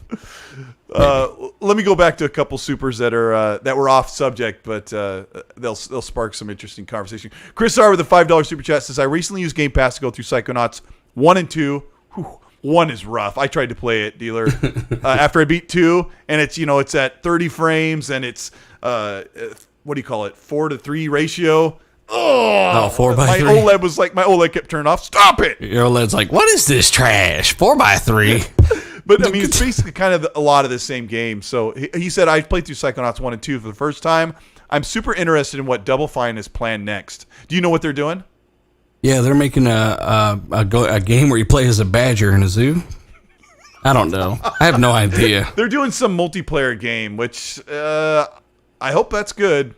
I wanted to see them do something creative and cool, or bring Jack Black back for another game, even if it isn't Brutal Legend. But I don't know. I mean, Brutal Legend was interesting. It was. Didn't you like it? Oh, I liked it. No, I mean, there was literally nothing to play that year. I mean, I found Batman Arkham Asylum in it. Was that the same year? I mean, it was close to that area. I mean, it saved my soul. And it made me such a massive Batman fan compared to where I was. The game, so well done. But Microsoft, why don't you have PS Boost to Psychonauts 1 and of course those Batman games? Get on that, please. Thank you. Oh, my gosh. Those Batman games need it. They need it. Will King with the $5 super chat says, also comparing Halo textures to God of War 2018, ignoring that you can't play God of War at 120 FPS. And ignoring the fact that God of War is a 30 frames game initially, and ignoring the fact that this game is not a... Never mind, there's 1,000 reasons. I'm an idiot for even addressing it. It's God of War and it's Halo, okay? Two different art styles as well. Yeah. Halo's cutscenes can look pretty good. I think they're pre-rendered in-engine, but... No, they're not pre-rendered. Those are real-time. Halo 5 is real-time. Halo, that's what I was talking about, Halo 5. Those are real-time Yes, well? with the exception of a few, they are real-time. Okay, they are just at a lower resolution, and, of course, they ramp those settings up like every game does. Yeah, they add all this glowing stuff, but people just don't give 343 props for how great those games look. That's because Locke was in over half of them, and everyone hates Locke. Next. No, I'm just kidding. No, it is next. It really is next. There's nothing else I can say. That Straw Hat Khalifa, another good friend of RDX and dealer, and thanks for checking out the show. $5 super chat says, glad to finally hear these two voices together. XNC, smack that like button. So, yeah. Here's one for dealer. JW with the $2 super chat says, my Series X and 4K 60 monitor, what settings for best FPS? Just go ahead and the best setting you could do is putting it back in the box and getting OLED. Yeah, I don't want to play on a monitor just because it's small. Like, I want to have a big... Don't you have like a 157-inch TV at home? I got a 65-inch B7. I got a 65-inch C9. And I got a 77CX. Jeez. And I got a Did you have to unroll it out of the box? No, actually, they hella landed it in my living room. I cut a hole in my ceiling and they slotted it right in. It's great. Shout out to Lethal. We were setting up his C9 yesterday, making that thing look even better. And Jedi Fallen Order, I've been playing that, and that is a game with some... I just can't help but talk about it. It's so good and it's underrated, and people need to play Jedi Fallen Order. Oh, so are you playing it over again? Again, yeah. Yeah, like your third time. Hargit Johnny says, 14 studios, most not owned by Sony, to make Last of Us 2. Daryl Gallagher probably asked Crystal Dynamics to work with him to make this game. Xbox has the cash. They have the means. They were probably going to contract X amount of people. We need 200 more people. And he's like, I know 200 people. And he went to Crystal Dynamics and, gave him $10. You said the whole built to scale thing for the initiative. Like, I feel like you glossed over that quickly because there's so much other stuff to cover, but they're in Southern California in this small studio. They don't have a motion capture studio. They don't have an audio studio, right? I mean, they're just there to develop and concept and build on an engine, right? Is that what you're assuming the initiative does with the 70 They're doing people? what every studio does. They're just sending people where they need to be sent. And as we've been talking about forever on the show, I'm sure you've talked about it here, manpower is the thing people don't have right now. So you need bodies to make these games. Man-swine. You need bodies to make these games. Yeah, and, Daryl's like, I know bodies. And he calls Crystal Dynamics. Yeah, I mean, that's so funny because at first people were like, Crystal Dynamics, how random. But it's not random at all. And that's what makes it such good news. It's actually very specific if you think about it. Yeah, so I think this was in the plans from the get-go that Daryl said, I'll work on this team, and I've got just the resource as long as all the timing lines up. And maybe this is why it's taken so long to announce this, because they had to get out of the Avengers cesspool of development. Yeah, I mean, it's obvious that I have no idea if this is planned or not, but I think that it's happening, and that's all that matters. It's not a bad thing. And, of course, just like with Microsoft coming out and being transparent about how long they would support Xbox One, meanwhile, Sony tried to hide it from you all and say behind the scenes 3 to 4 years they're going to support the PS4. Microsoft can't be positively transparent, which is always a good thing to be transparent with your consumer. They can't do these things even without people trying to spin it and make bullshit off of it, right? And this is another example of, hey, calm the fuck down. Sorry, I don't know if I can use that word here. Calm down. And, eat some cookies. Be happy. It's not the end of the world. It's a good thing. They got the help they wanted. The very experienced team, AAA team, only building games of this caliber. I think it's a good thing. And I think that's a fact. Let us know, chat, what you think about this down below. down below in the Down chat. Like the whole thing about Initiative couldn't do it on their own. Yeah, it's 75 people. I have to admit, I mean, that's exactly what was my first response, and I had to, Why were you fear-mongering, Colt? Huh? We give Randolph Thor a tough time, but one thing, well, there's many things that's great about Rand, but Rand's very, very reasonable. He's never out for like the most sensational, exciting take. Crackdown's an abortion. Shout out to Rand. I'm just sorry. You set him up for Rand.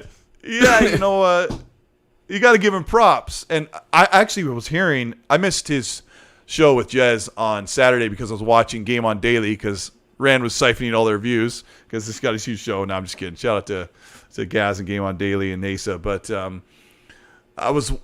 I heard that Rand's take, his whole discussion on Crystal Dynamics was really well received from people. And I think he kind of helped people kind of understand like what you and I have been talking about tonight, the reason and the good news behind it. And yeah, it's a good thing. But what was his take? I haven't checked it out yet, but okay. They were just like he was. I saw a couple of tweets, and then Jez was praising him. Like Rand just has like a very reasonable, very knowledgeable understanding of what's going on. But Rand's been talking to a couple. Yeah, I mean, people he's very based. He's logically based when it comes to the things he's hearing with the studios and stuff. I mean, Rand's always a good guy to have these discussions with, and always a guy you can kind of trust too when it comes to what he's hearing, pretty much. So I don't know quite. I can only imagine it was probably similar to what we said here already because we usually agree on these types of things. But yeah, Xbox. I mean, hey, they're getting help. They need help. Everyone needs help. Sony's literally acquiring teams like Firesprite and that team they bought to port their games to PC because they don't have the manpower within these teams. And they're forming other teams within teams, like the Sucker Punch. They got like 3 teams now, or 2. They got an extra team now, and Guerrilla Games here and they got 3 teams now. Like, and they're going to be maybe doing SOCOM or something. Who knows? But at the end of the day, like until it happens, who cares at this point? We hear so much stuff. It's like more of what didn't we hear at this point? I'm just excited for these games, man. Like, when am I going to get to play Halo Infinite? Is that December 8th? That's December 8th. Yeah. I got a couple of questions about Halo, but here's the other part about Crystal Dynamics that was different is you don't like the industry says we do this all the time, and you said it too. Like they hire people, you need to build up studios or you need to build up staff to build, and then when the game's ready to launch, you scale back down. And with Crystal Dynamics, they bring them on as contractors. They don't get hired and fired or laid off. They still work for Square Enix, so they still work within Crystal Dynamics. So once Perfect Dark is ready to launch, all those other people can go back and start doing the other work for the other games that are being built. So nobody loses their jobs. So that's super important. Yeah. But the thing that was different about this is these studios have never said, hey, we're working with such and such studio on this. Xbox came right out and said, we're working with Crystal Dynamics, and they didn't have to say that. No, they didn't. Is that strange? That's because they knew it was going to leak. And Psychonaut says that, hey, every studio does this, a non-issue. 100%, sir. Floating in your little space outfit. 100%. Like Halo Infinite had 1,000 people working on it at one point, from everyone from Turn 10 to the Coalition. So you think this was going to leak, like some insider or something? I mean, it ain't hard to look at LinkedIn, which is where a lot of these guys get their information anyway. That's true. Someone always like, I'm senior director of the Colteastwood channel. I'm working at Compulsion, and we just got a new trash can. Yep. And then that's senior director of the Colteastwood channel. Fraud. Senior director of Colteastwood.org. Yep. I had to give myself I had to make fun of myself there for a second, but I guess that's why the news came out on a random Thursday evening. So I guess that makes a lot of sense. But it is good news. Back to Halo. Raiden Blade with a 5. Well, no, I got that wrong. Shout out to Raiden Blade. Shout out to Raiden Blade with the £5 super chat. He says Halo's main campaign with Master Chief. Then your Spartan has a story arc that later becomes part of Master Chief's continuing journey. But playing it solo and not in co-op. Like what is King David said, it's not Master Chief and the Three Musketeers.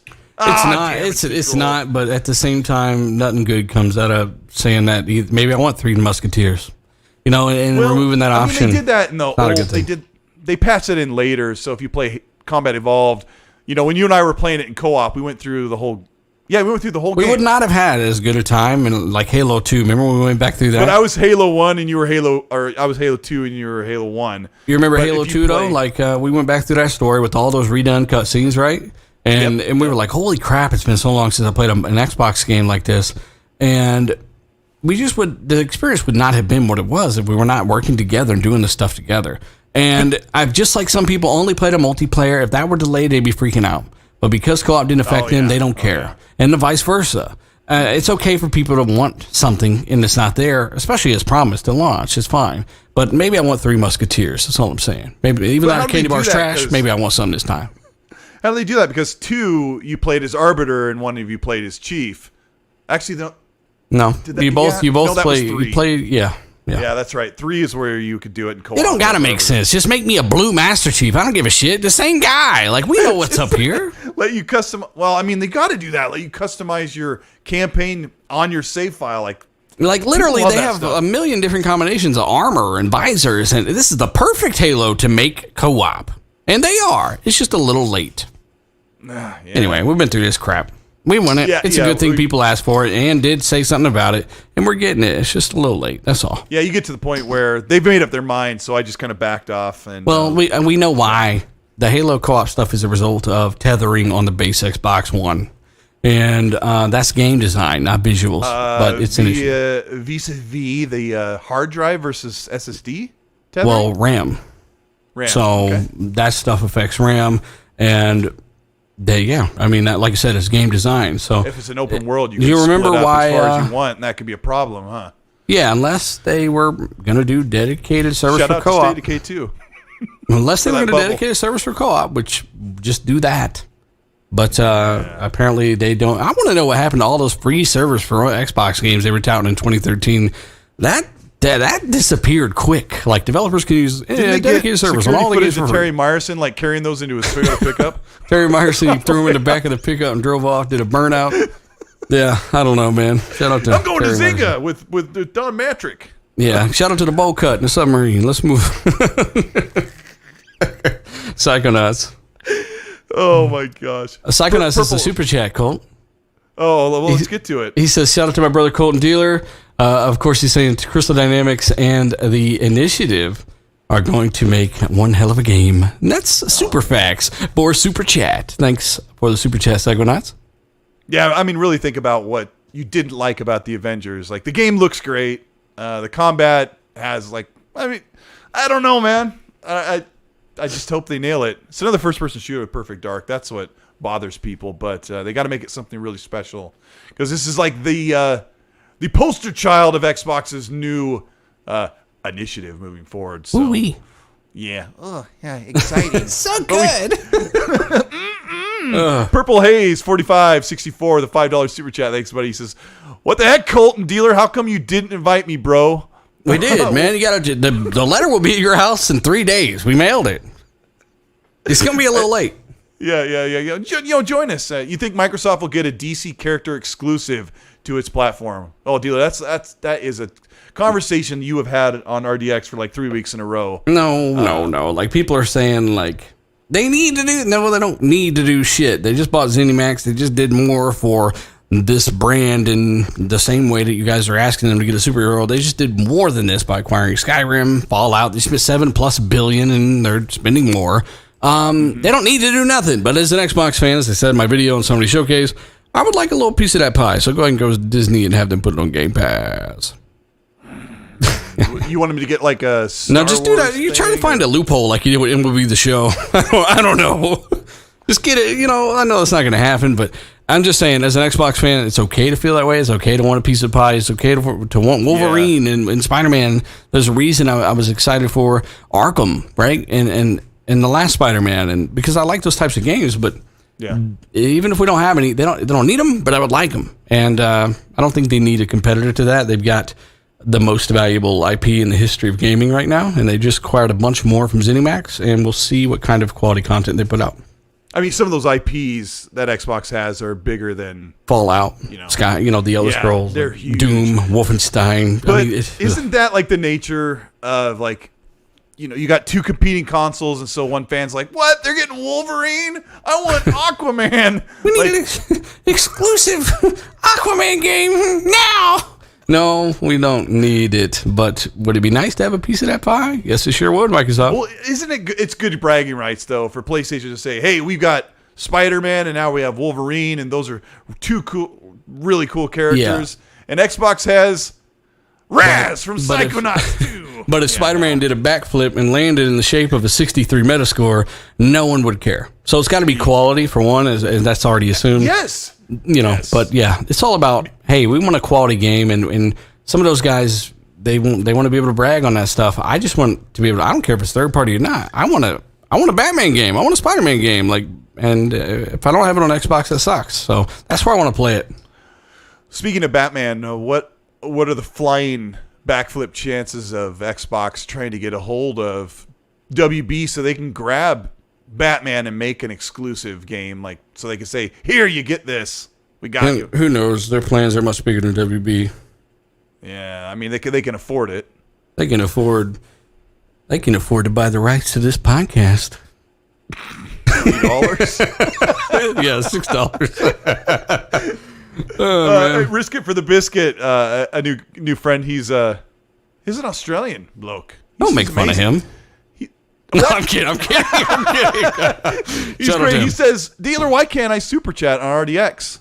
I have no idea why you can't pay me money, sir. We need to figure that out. No, I don't know. Sorry. Biscuit. No he idea. Also says, in Australian, $8, he says, "We don't need a superhero. We want one, though." That's a really good way to put it. For now, Game Pass is our superhero. And he's got the laughing crying emojis, so it's all in good fun. But, yeah. Shout out to Risk It for the biscuit. Yeah, he's awesome. Nordic Black with the Australian fight. We got these Australian guys because it's like 9 or 10 in the morning. Don't make fun of them, Colt. Dealer. We love the Aussies. He says, "Hey, Colt, put Dealer in a scream mask so he can come on in front of the camera. You fraud." I don't have a face. I'm a skeleton. I'm gonna send him my what do you call it? My Commander Shepard. The helmet with all the plastic screws that scrape your face and stuff. Yeah, when you take it off. Looking like the Toxic Avenger when you pull it off. Yeah, it'd be perfect. Or wear a motorcycle helmet so you can look like everybody from Far Cry New Dawn. Hey, you gotta give a shout out to Ashtray Gaming, aka Asplay Gaming. He just dropped a video today. Check his channel out. He just started doing content, and he's like, "Hey, Colt, I want to talk to you about how to get the mic stuff situated." And Dealer goes, "Don't talk to him. He sucks." Yeah, I did. Because, just so happened that Ashtray was, just around me and it hurt my feelings, but it's not a big deal. No, Ashtray's amazing. We were in party chat the first night playing the bot training before they opened it up and just talking and playing. And I just played for an hour and 15 minutes straight because you just respawn. It doesn't end when you're playing against the bots. And that was all that was available. And I think I broke 9 controllers. It's amazing.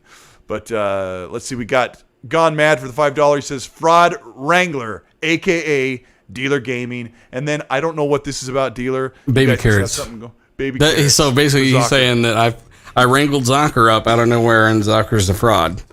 Yeah, Zocker's a fraud. It's okay. Hey, Zocker's a fraud, but he's beat 32 games this year, Dealer. They were all little dinky, tiny baby games, though, so it's fine. Gamerscore doesn't mean much anymore. I can hear you snapping at your cat like me when I'm trying to do a voiceover. Dang it. I'm just messing around with this thing. Shout out to Zocker. He's a good friend. He's just a good friend on PC, and that's unfortunate. We have a rule in this community. If you make fun of them to their face, you could do it live on the air. No, I'm just kidding. Yep, that's a fact. Dark CMF, he's another man. These guys are all amazing on all my time being on RDX, and he says with a $15 super chat, says, "Yo, should have been on 2K this weekend, NBA 2K, but had an emergency with a broken pool pump. missed the Infinite Flight to all that aside. Fire tonight. I think it's a humble brag that he has a pool and we don't. He kept telling me about all these squirrels that kept swimming in his pool, and I'm thinking the worst happened. So shout out to Dark Sea Mouth, man. You see him swimming around in there. You get that little net and you just help him out. Thanks for that, Dark. I just made all that. If you need somebody to help siphon dead squirrels out of your pool. Don't say that. They're still alive. Oh my gosh. Let's talk about really briefly. Let's talk about Tokyo Game Show, because you and I aren't we're not aficionados of Japanese or JRPG games or whatever's there. But what's going to be at this show? A whole lot of you don't give a shit about anything that there was supposed to be an announcement there, and I said it in this video, but the only announcement that was notable last year at Tokyo Game Show was that it wasn't going to be in the language you actually spoke. Oh, great. Because, there was no English. I'm like, well, why not? Like, maybe people want to fucking listen to it in English. Like, why is this so hard? You got the sign language guy doing work, like God's work over there. He's doing a great job, but I can't get someone to translate the Tokyo Game Show, so I got to learn the sign language so I can watch it. What do you think will be there? I don't know. Oh my gosh. I haven't heard anything. You did a video on this, didn't you? Like, big Xbox event. Just kidding. No, that was Randall.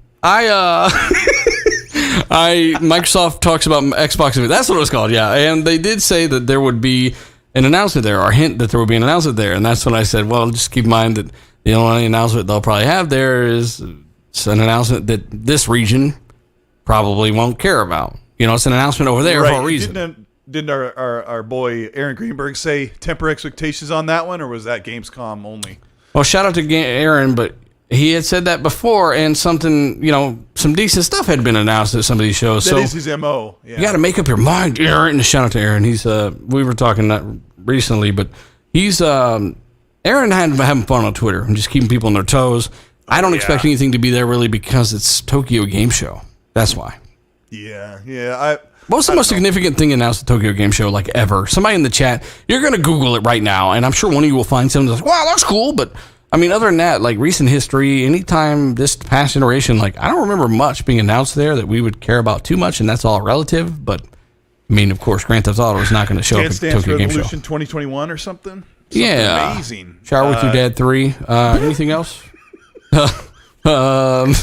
Genital Jousting Part 9. Yeah, there's some great PC games out there. Hey, let's hit a couple more likes. We'll get 500. That'd be pretty cool, because I got Dealer Gaming on here. Dealer and I go way back, like almost 5 years of calling each other names. Mm-hmm. And we're actually talking about doing a collab video, like bringing that idea back. That was secretive. Hey, Raymond G, by the way, says that Persona 5 Royale announced for Series X. You could have games like that, and that's why I said it's all relative. I don't care at all for Persona. Oh, I know what I was gonna ask. That's just me. Have you been seeing all these Japanese consumers on Twitter posting pictures of them with an Xbox Series X in a shopping bag? Like, it's become Tell them to mail it over here so some of us can have some. There's something to this. Like, have you seen this? Like, I get a couple of them every day. I see, just Japanese people buying Series X's? Yeah, it's like the post is all in Japanese, and it's a picture pointed down at the shopping bag with the Series X in, like, I got mine. And, I want to know what else is in that bag, Colt. Drop the deets. some vending machine panties. I knew you were going to say that. But this kind of goes with, there was an article that said PlayStation is seeing a slight decline in Japan, and Xbox, who historically sold like 3 consoles a generation, or 30. All generations, yeah. 30 doing consoles. Really well, but there's not really much to say there other than, are you thinking Xbox is sending a lot of hardware that direction? I'm thinking that rectangles are in over there in Japan, and that's why they're buying these consoles. You hear? Cuboid prisms, or I think is what they call it, if you want to get real technical. But keep your technical terms to yourself, you troglodyte. Says, I'm seeing heaps of those tweets too. Like, I don't know if you... Amit Kumar says, Colt Series S in a shopping bag fetish. Oh, God. But I think it's cool because, last generation, they don't really like consoles over in There's Japan no bag big enough to hold the original Xbox One, Colt. That's why you didn't see it like this. Yep. You can't fit it in a small Hello Kitty backpack. Cannot. So it's not going to work. But yeah, that's. Let's see. We got Sheldon Broderick with $2 super chat. Thanks, Sheldon. He says, I have the Series X and a 65 C1. Humble brag. Oh. And it goes to 480. 480p? 480p. That's fire. Does it have 480i, though? You want interlace 480 if you're going to get really good. I'm trying to do big things over here, and I need 480i to do it. You got to do 480i. That way Digital Foundry can't count the pixels with the interlace. Like, you're better off on a CRT scan monitor. Thanks, Sean Rat. Continue. Dealer! Go ahead. Psychonauts with the $2 super chat says, Tomb Raider speaks to what Crystal Dynamics can do. Absolutely. That's what I'm curious to see if this... I don't know Joanna Dark as a character. Like, I didn't grow up playing the game when you were 8 years old. I don't know it. Like, Randall Thor's like, oh, did you see they showed some industry on the building when the camera came up? And I'm like, I don't know what that is. So that stuff is lost on me. But also, you'll love this, dealer, because you got me into the Tomb Raider games big time, especially with Rise. I didn't play Tomb Raider growing up because it was that same era. So the Tomb Raider games meant nothing to me, and they made a movie. I could care less. But when I played the Tomb Raider reboot, I was like, this is really good. This is like the Uncharted experience on my 360. And then you told me to go back and play Rise because I was busy playing Fallout 4. And that's one of my favorite games that year is Rise of the Tomb Raider. So yeah, the game made no sense at all, but it was fun. You know, you spawn into a level, you're like, oh, Russian outpost. You look to your right, there's a den of wolves and some things to climb up next to, and to the left there's a leopard in a tree. You're like, I guess I'll go over here and fight these animals and find some stuff. You go into a cave and there's like a deer headbutting a vending machine full of Xbox shampoo. Yep. That game was fun. Body wash. Yeah, so that's amazing. So it gets me excited, like what Joanna Dark's going to be like reimagined, like in a new era from Daryl Gallagher. Like he brought that to life. So that's what I'm hoping it's going to be good. Yeah, but I don't actually mean Rise of Tomb Raider in no sense. I'm just saying like they did a lot to make sure that you were entertained with the exploration in that game. And there's a lot of different types of collectibles and a lot of weirdly placed, climbable, convenient walls, and that stuff is like no one cares because it was fun. Like. Because when you saw like a little rock wall, you're like, hey, it's got the little dots on there. You're like, I can go explore that and climb up there and see if there's anybody up there. Or you can't get into that place because you don't have the pulley yet. The Metroidvania aspect of it, right? Yeah. Like I need this thing. In a good way, because I hate Metroidvania. Well, stop talking shit about Metroidvania, okay? Stop it. Stop. No, it's fun. I know what you mean. Yeah. Raiden Blade with the £2 super chat says, how long is Crystal Dynamics been working with the initiative? I would say not yet. What do you think? 6 hours and 43 minutes. Okay, got it. Okay. Oh my gosh. Well, I've got a couple more, but we'll close out this last topic is the Game Awards because there's big talk, dealer, about Xbox bringing the fire for the smoke, sir. Bringing the smoke. You're getting all the smoke, sir. Yeah. You better settle down and get ready for the smoke, sir, because Xbox's Game Awards, they're going to take the Keeleys. And you think the Xbox is going to represent? We're hearing some whispers along Change your smoke detector batteries, bitch, because you're getting all the smoke. Yeah. Years of RDX hearing. That is not years, you fraud. Felt like it. And then once you got it fixed, then Zucker had it. That was literally a month, maybe. And it felt like years. So yeah, I know. What do you think Xbox is bringing to the Game Awards? I'm thinking two things. You're thinking games? I'm thinking two things. And games. That's what I'm thinking. Yeah. Well, go ahead. Like, do you think they're going to have a presence at the Game Awards? Or yes, they're going to have a presence at the Game Awards, yes. Okay. Now, what are they going to show Cultist? I mean, Colt. You can call Cultist. Cultist, yeah, you can call me Cultist. Yeah, that's good. I'm used to that. Yep. I don't think they're going to show Perfect Dark, but what's due to be seen? Oh. Because that's what we have to think about. Chat, start writing in the chat right now what you think Xbox could be showing at the Game Awards knowing they have some games coming to 2022, some big ones, and then like their arrival is in 2023, right? Yeah, we're hoping. So Burnsy's saying Avowed. Z Black Rider's saying Compulsion's game, which we're hearing is quite far along. What about Starfield? Cultist is saying in the chat. Project Mara. Deal, do you think they'll show Starfield? Because I have no idea. Like, I would say that we're just guessing. I mean, look, they're using this platform to show something big, and hopefully it's actually gameplay this time and not what they showed last time. But big, something they want to get out there, and I'm just thinking about opportunities for either big debuts or debuts of things that have been announced but have not been seen in gameplay form, or just big things like that. So it could be a number of things, and that's kind of a testament, a compliment to Microsoft monopolizing the industry. No, just like all of the work that has gone into these partnerships and into the software that they are going to be releasing over the next several years. So they've already proven that they're willing to announce things that are very far out, like Outer Worlds 2, where they don't even have a main protagonist yet. Which is good. I like that. They can kind of get word out there, right? So really, that kind of makes it even harder to predict. It's very, very hard to predict, and that means I'm going to have to ask somebody. I'm going to ask somebody. I have to make a phone call or two. Like, I mean, I'm going to pull up one of my graphics here that, if I could find it in just a second or not, but they have so many games that they can show, so it's really like anybody's guess. I'm not going to pull that up because it's too distracting, but you've got Avowed, like you said. Somebody said Outer Worlds was mediocre. Are you kidding me, Ortega?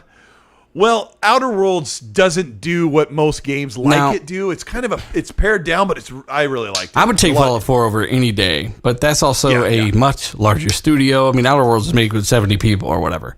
Outer Worlds was like crowdfunded basically for there's a lot of hope for the second one, and for what it was, I mean, a mid-80 Metascore game is pretty well received. Yeah. Now maybe in your opinion, Ortega, you thought it was not that great, but I get that. But the consensus is pretty quality for what it is. The dialogue options were deep, man. Yeah, and it does one of those things. Outer Worlds, it just reminds you what most RPGs do that it won't, and that can bug you. But I still enjoyed it. The chat's saying Redfall. Like Redfall's supposed to come out June, maybe July. They could debut gameplay for that, maybe. Maybe. And what about Hellblade? Like Hellblade. Again? 2 years later? 3 years later? Gameplay of Hellblade. Yeah, it'll be 2 years, right? Yeah. 2019? 2021. Yeah. Math is fun. I know. Hooks on Phonics didn't work for me, though. I can't say anything or I'll get in trouble. Shout out to Boatman, Boatman. But yeah, I mean, chat, your guess is as good as ours right now until we get closer and we actually check in with some people that are maybe have some information. We'll be ears to the ground about what we could possibly see. Xbox always surprises though. Like we didn't see Hellblade coming in 2019, and we didn't see the Series X, did we? That was that was a stunner. Shite Gaming, what a great name. He says if we get a DC game, I hope it's dark and funny Lobo game. I can see id Tech powering a sick multi-planet bounty hunter game. Do you know this IP, Lobo? Multi-planet.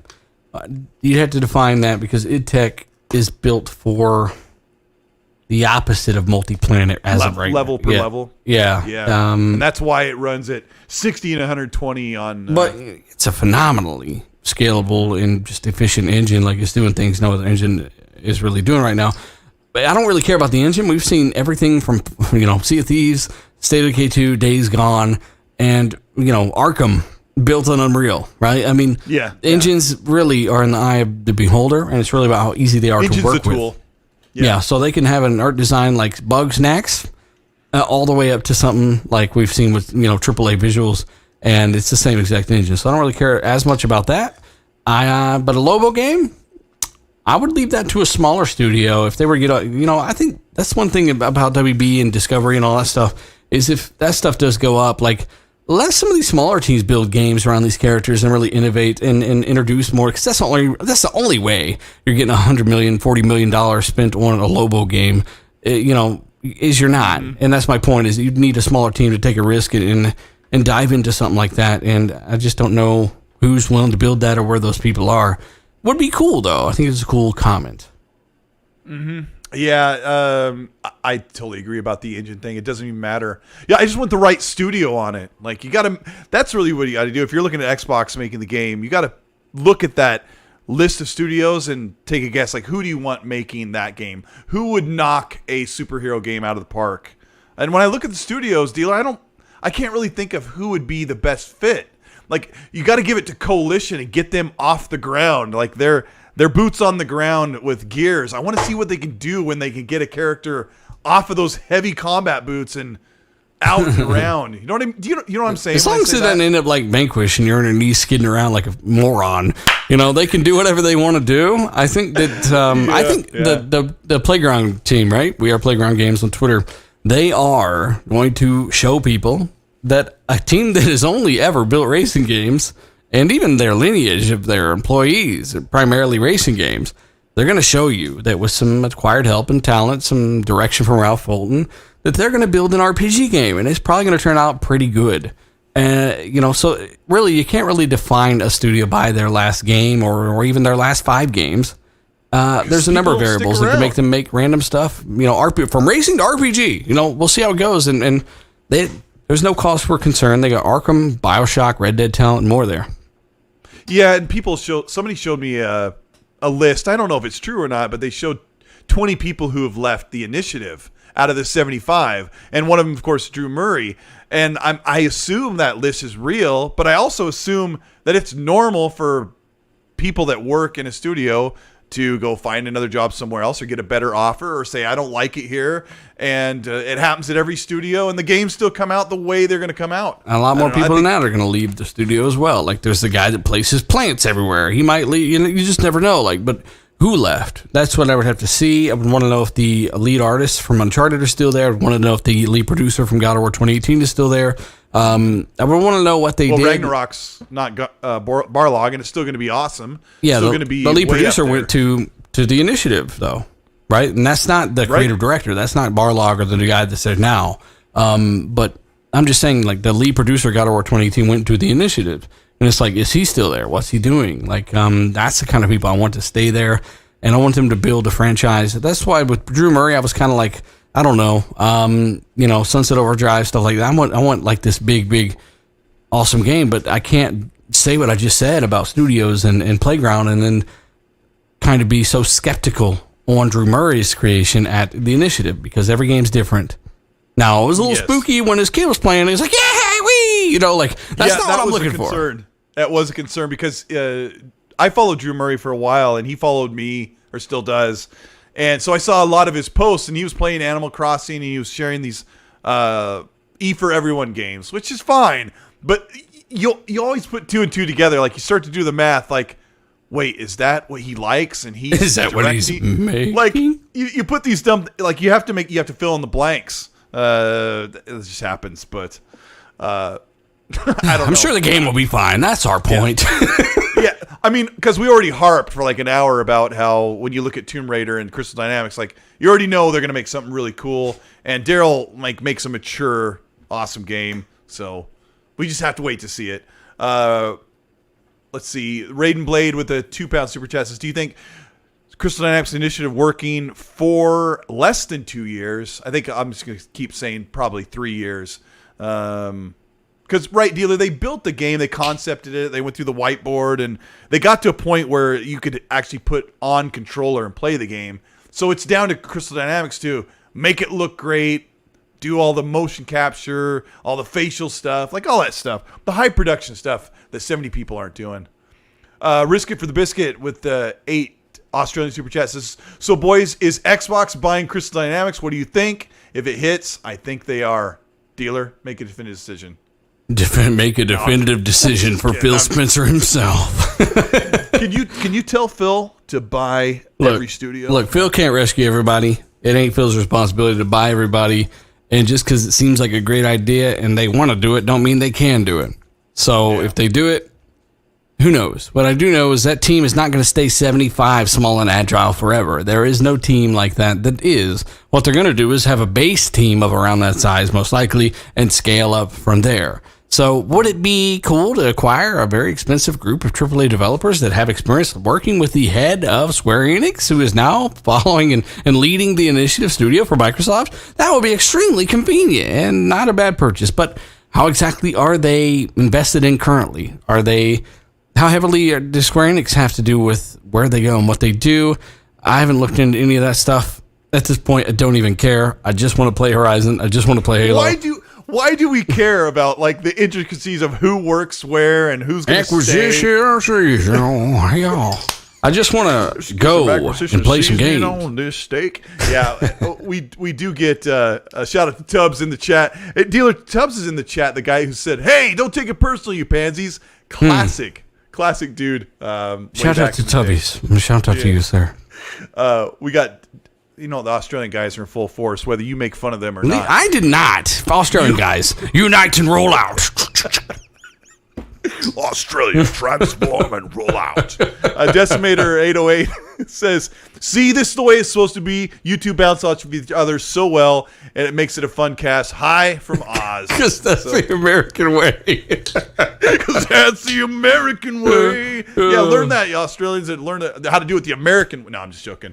Americans actually... I told you Colt was making jokes about y'all. I'm sorry about that. Yes. One thing I've learned being around these guys from the UK and Europe and Australia is they have a different sense of humor, and I feel like like I'm not smart enough for it half the time, but they're amazing. For Havoc with the $5, thanks, buddy. He says, "Would either one of you like to see a resurgence of the Legacy of Kain franchise?" I don't know that franchise. I didn't grow up with it. Long answer. Either, what do you know? No. Okay. All right. And then the one where we got Papa Woody, which is a great username. From Australia, dealer. Papa Woody from Australia with a $5. Thanks, Papa Woody. I'm going to say his name again. You can say it too. Do you guys think there will be any surprises for their 20th, for the Halo 20th anniversary, or are they just going to slap a cake on the table and be done?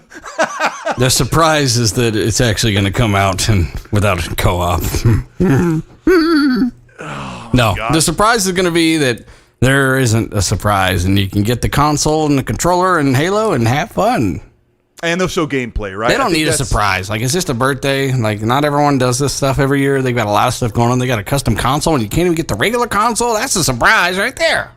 And they're trying to get this game. This game's coming in.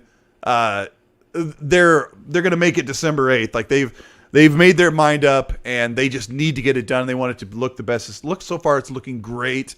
But I think, dealer, they're going to show us gameplay on that day, like very last minute, like they did with Gears 5. I don't like that, though. What do you think? I'm talking about campaign gameplay. I think they're going to wait until they showed us a little snippet of that at their E3 event, which was the best event of the year. Yes. They don't got to do nothing. People are playing the game right now. They're loving it. Like, at this point, I've seen enough of Craig and derping around in the background. I'm anxious to see how they've improved that. There will be comparisons. I want to see that stuff. I want to play it. I want to experience it. I didn't even watch the intro to Forza Horizon 5. I didn't even watch the intro to it that they've already shown off because I just want to experience these things. And with Halo, I don't want to see any more gameplay. I want to be surprised, delighted, and I want to go around and I want to watch Grunt stack boxes. Hey, are they going to... How come they don't have a multiplayer mode where you can play as a Grunt or a Brute or an Elite like they do in Gears where you can play as the drones and stuff? I would like a multiplayer mode where you can play with your friends through the campaign.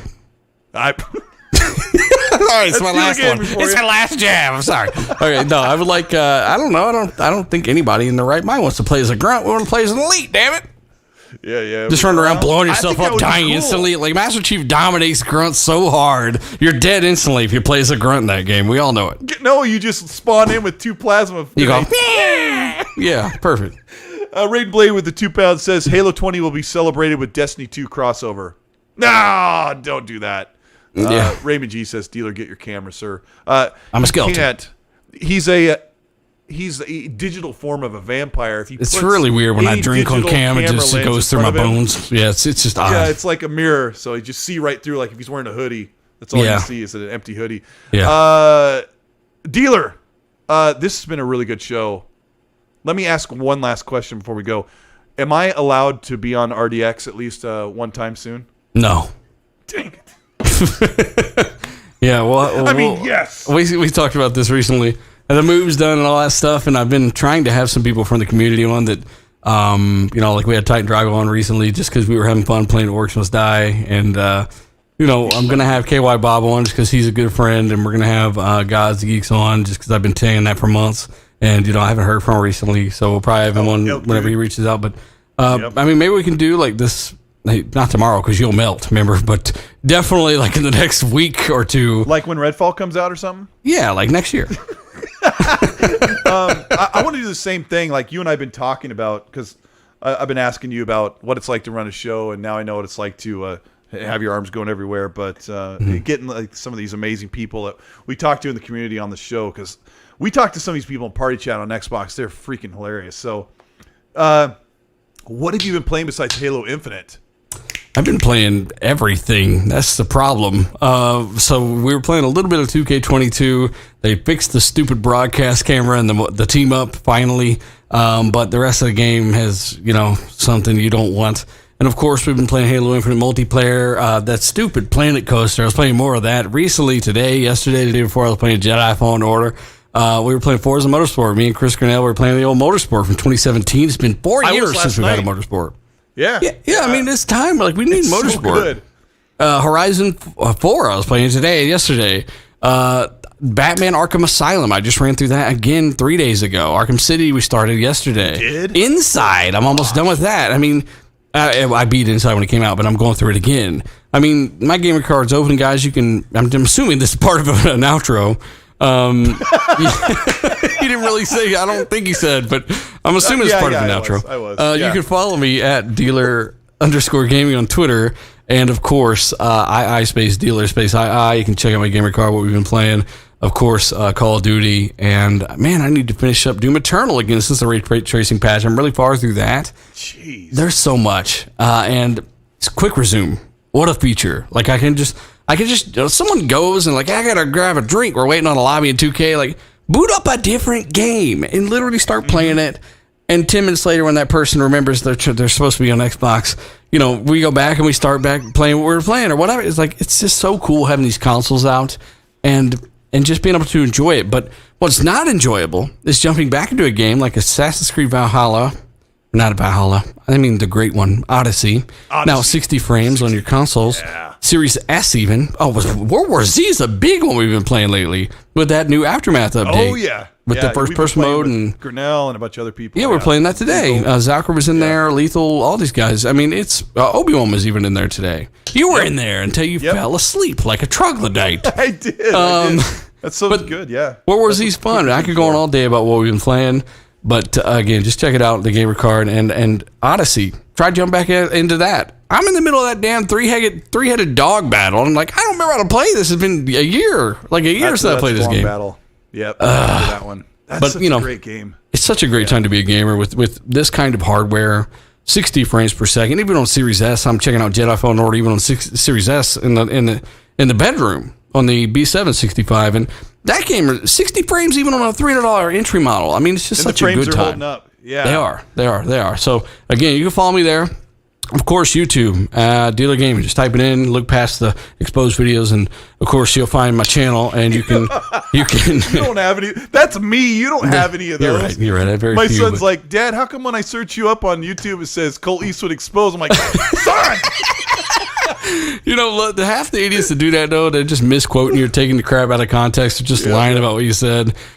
Same for pretty much almost everybody, except for crap that gets exposed. But, mostly, I'm just saying you can follow me at Dealer Gaming on YouTube, and you can check out RDX Podcast. We do that every single Tuesday at 8 p.m. Eastern, 7 p.m. Central.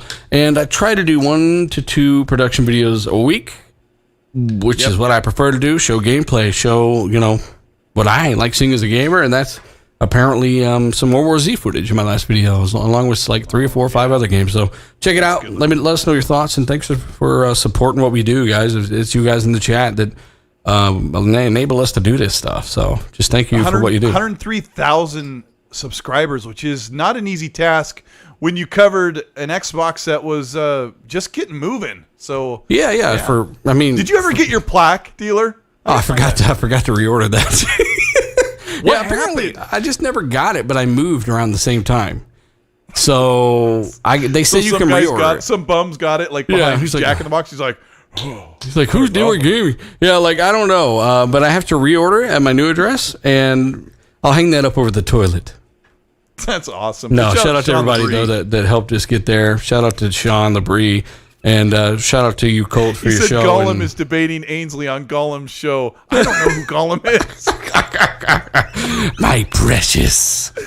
Hey, shout out to Sean. I mean, just last shout out to, right?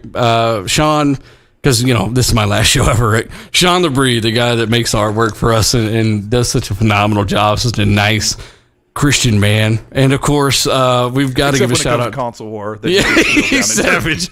Shout out to Crispy Bomb in the chat, Lethal Pop-Up moderator, of course. Obi-Wan was in here. All these guys, man. Rick Payne. Shout out to you, T-Pain's brother.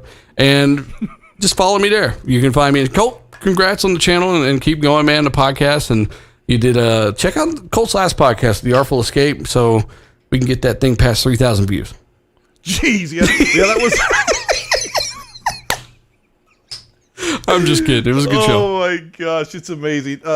Those days are gone, man. Like when you first started the channel, like the views when you first started doing the podcast, it just got better and better. So, like, shout out to the chat. When I look over the chat, like these people were with us when I was on RDX. They're in our comment section. They're on Twitter. They're just awesome. They're amazing. Yeah, good show, man. Yeah. This is the Xbox. I got one more super. It's from Dark CMF. If we left him hanging, he would. You left him hanging, sir. Yeah, he said with the $5, he says, "Thanks, buddy." He says, "Has a release date been leaked for Walmart Shopping Simulator? How about which studio is taking it on?" I would play the heck out of that game. First thing you have to do is go in. You have to mash X to put the hand sanitizer on. You press X to be bored. In there, you know what I'm saying? No, you know what the record for a single purchase at Walmart is? It belongs to one Shaquille O'Neal for $70,000. Are you serious? Are you making this up? Apparently, yeah. He was just when he moved to Phoenix, and he went in and just like cleared the shelf of. He's like, I need a new couch, I need a new TV, I need some pizzas, and apparently he spent $70,000. So yeah, there you go. Someone try to beat that. I will do that tomorrow. Bill Spencer, I'm talking to you. Yeah, shout out for Bill Spencer and Jim Ryan for being in the chat. Fake ones, which is amazing. I think that's hilarious. Jim Ryan said I owe an apology. But this is the Xbox Newscast podcast. This is Colteastwood. This is actually episode 21, dealer. So, yeah, not too bad, huh? How many months? Holy crap. Yeah, it goes fast. What is that, 6-8 months already? No. I think your math 57,000 months, right? I think it's... episode 28, once a week, 4? Yeah, 4 months. 4 months. Gosh, I had to count on my fingers live on camera. Captain Chat says, "Are you not on RDX anymore?" No, I didn't want to do 2 shows, and then Dealer did like a ninja kick. No, that's not true. Colt basically said that we just didn't use enough cuss words, so he had to leave.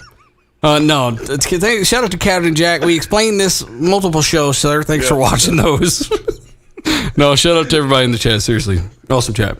But yeah, everyone's been asking for you to come on the show, so I had to get up the guts to ask you to be on my little show. But thank you so much. We are on Apple Podcasts, Google Podcasts, Pocket Podcasts, whatever that is, and there's like 6 podcast platforms that go on Anchor. So yeah, it's on after the fact for people to listen on demand. And sometimes people go to the gym, dealer, and they listen to my show while they're doing squats. It's amazing. Just listen to it when you're doing anything. Like listen to XNC when you're doing chores around the house or playing a game or whatever. Like it doesn't matter. So that's what I don't really listen to many podcasts either. But when I do, it's a great thing to do when you're working out or doing chores or doing anything really that's kind of tedious, right? So it helps time go. And rally. Yeah, play it over rally. It's not tedious. It's good. But yeah, thanks so much for coming over, dear dealer, and showing your face to everyone. They love it. And I'm a skeleton. we are going to get out of here. Thanks for the likes, guys, and thanks for all the support. And check us out on Twitter, and make sure you sub to Dealer. And that's Get my last video up past 6 views. Thanks. We'll make it through, I swear. You guys have been great. Have a good one. Peace.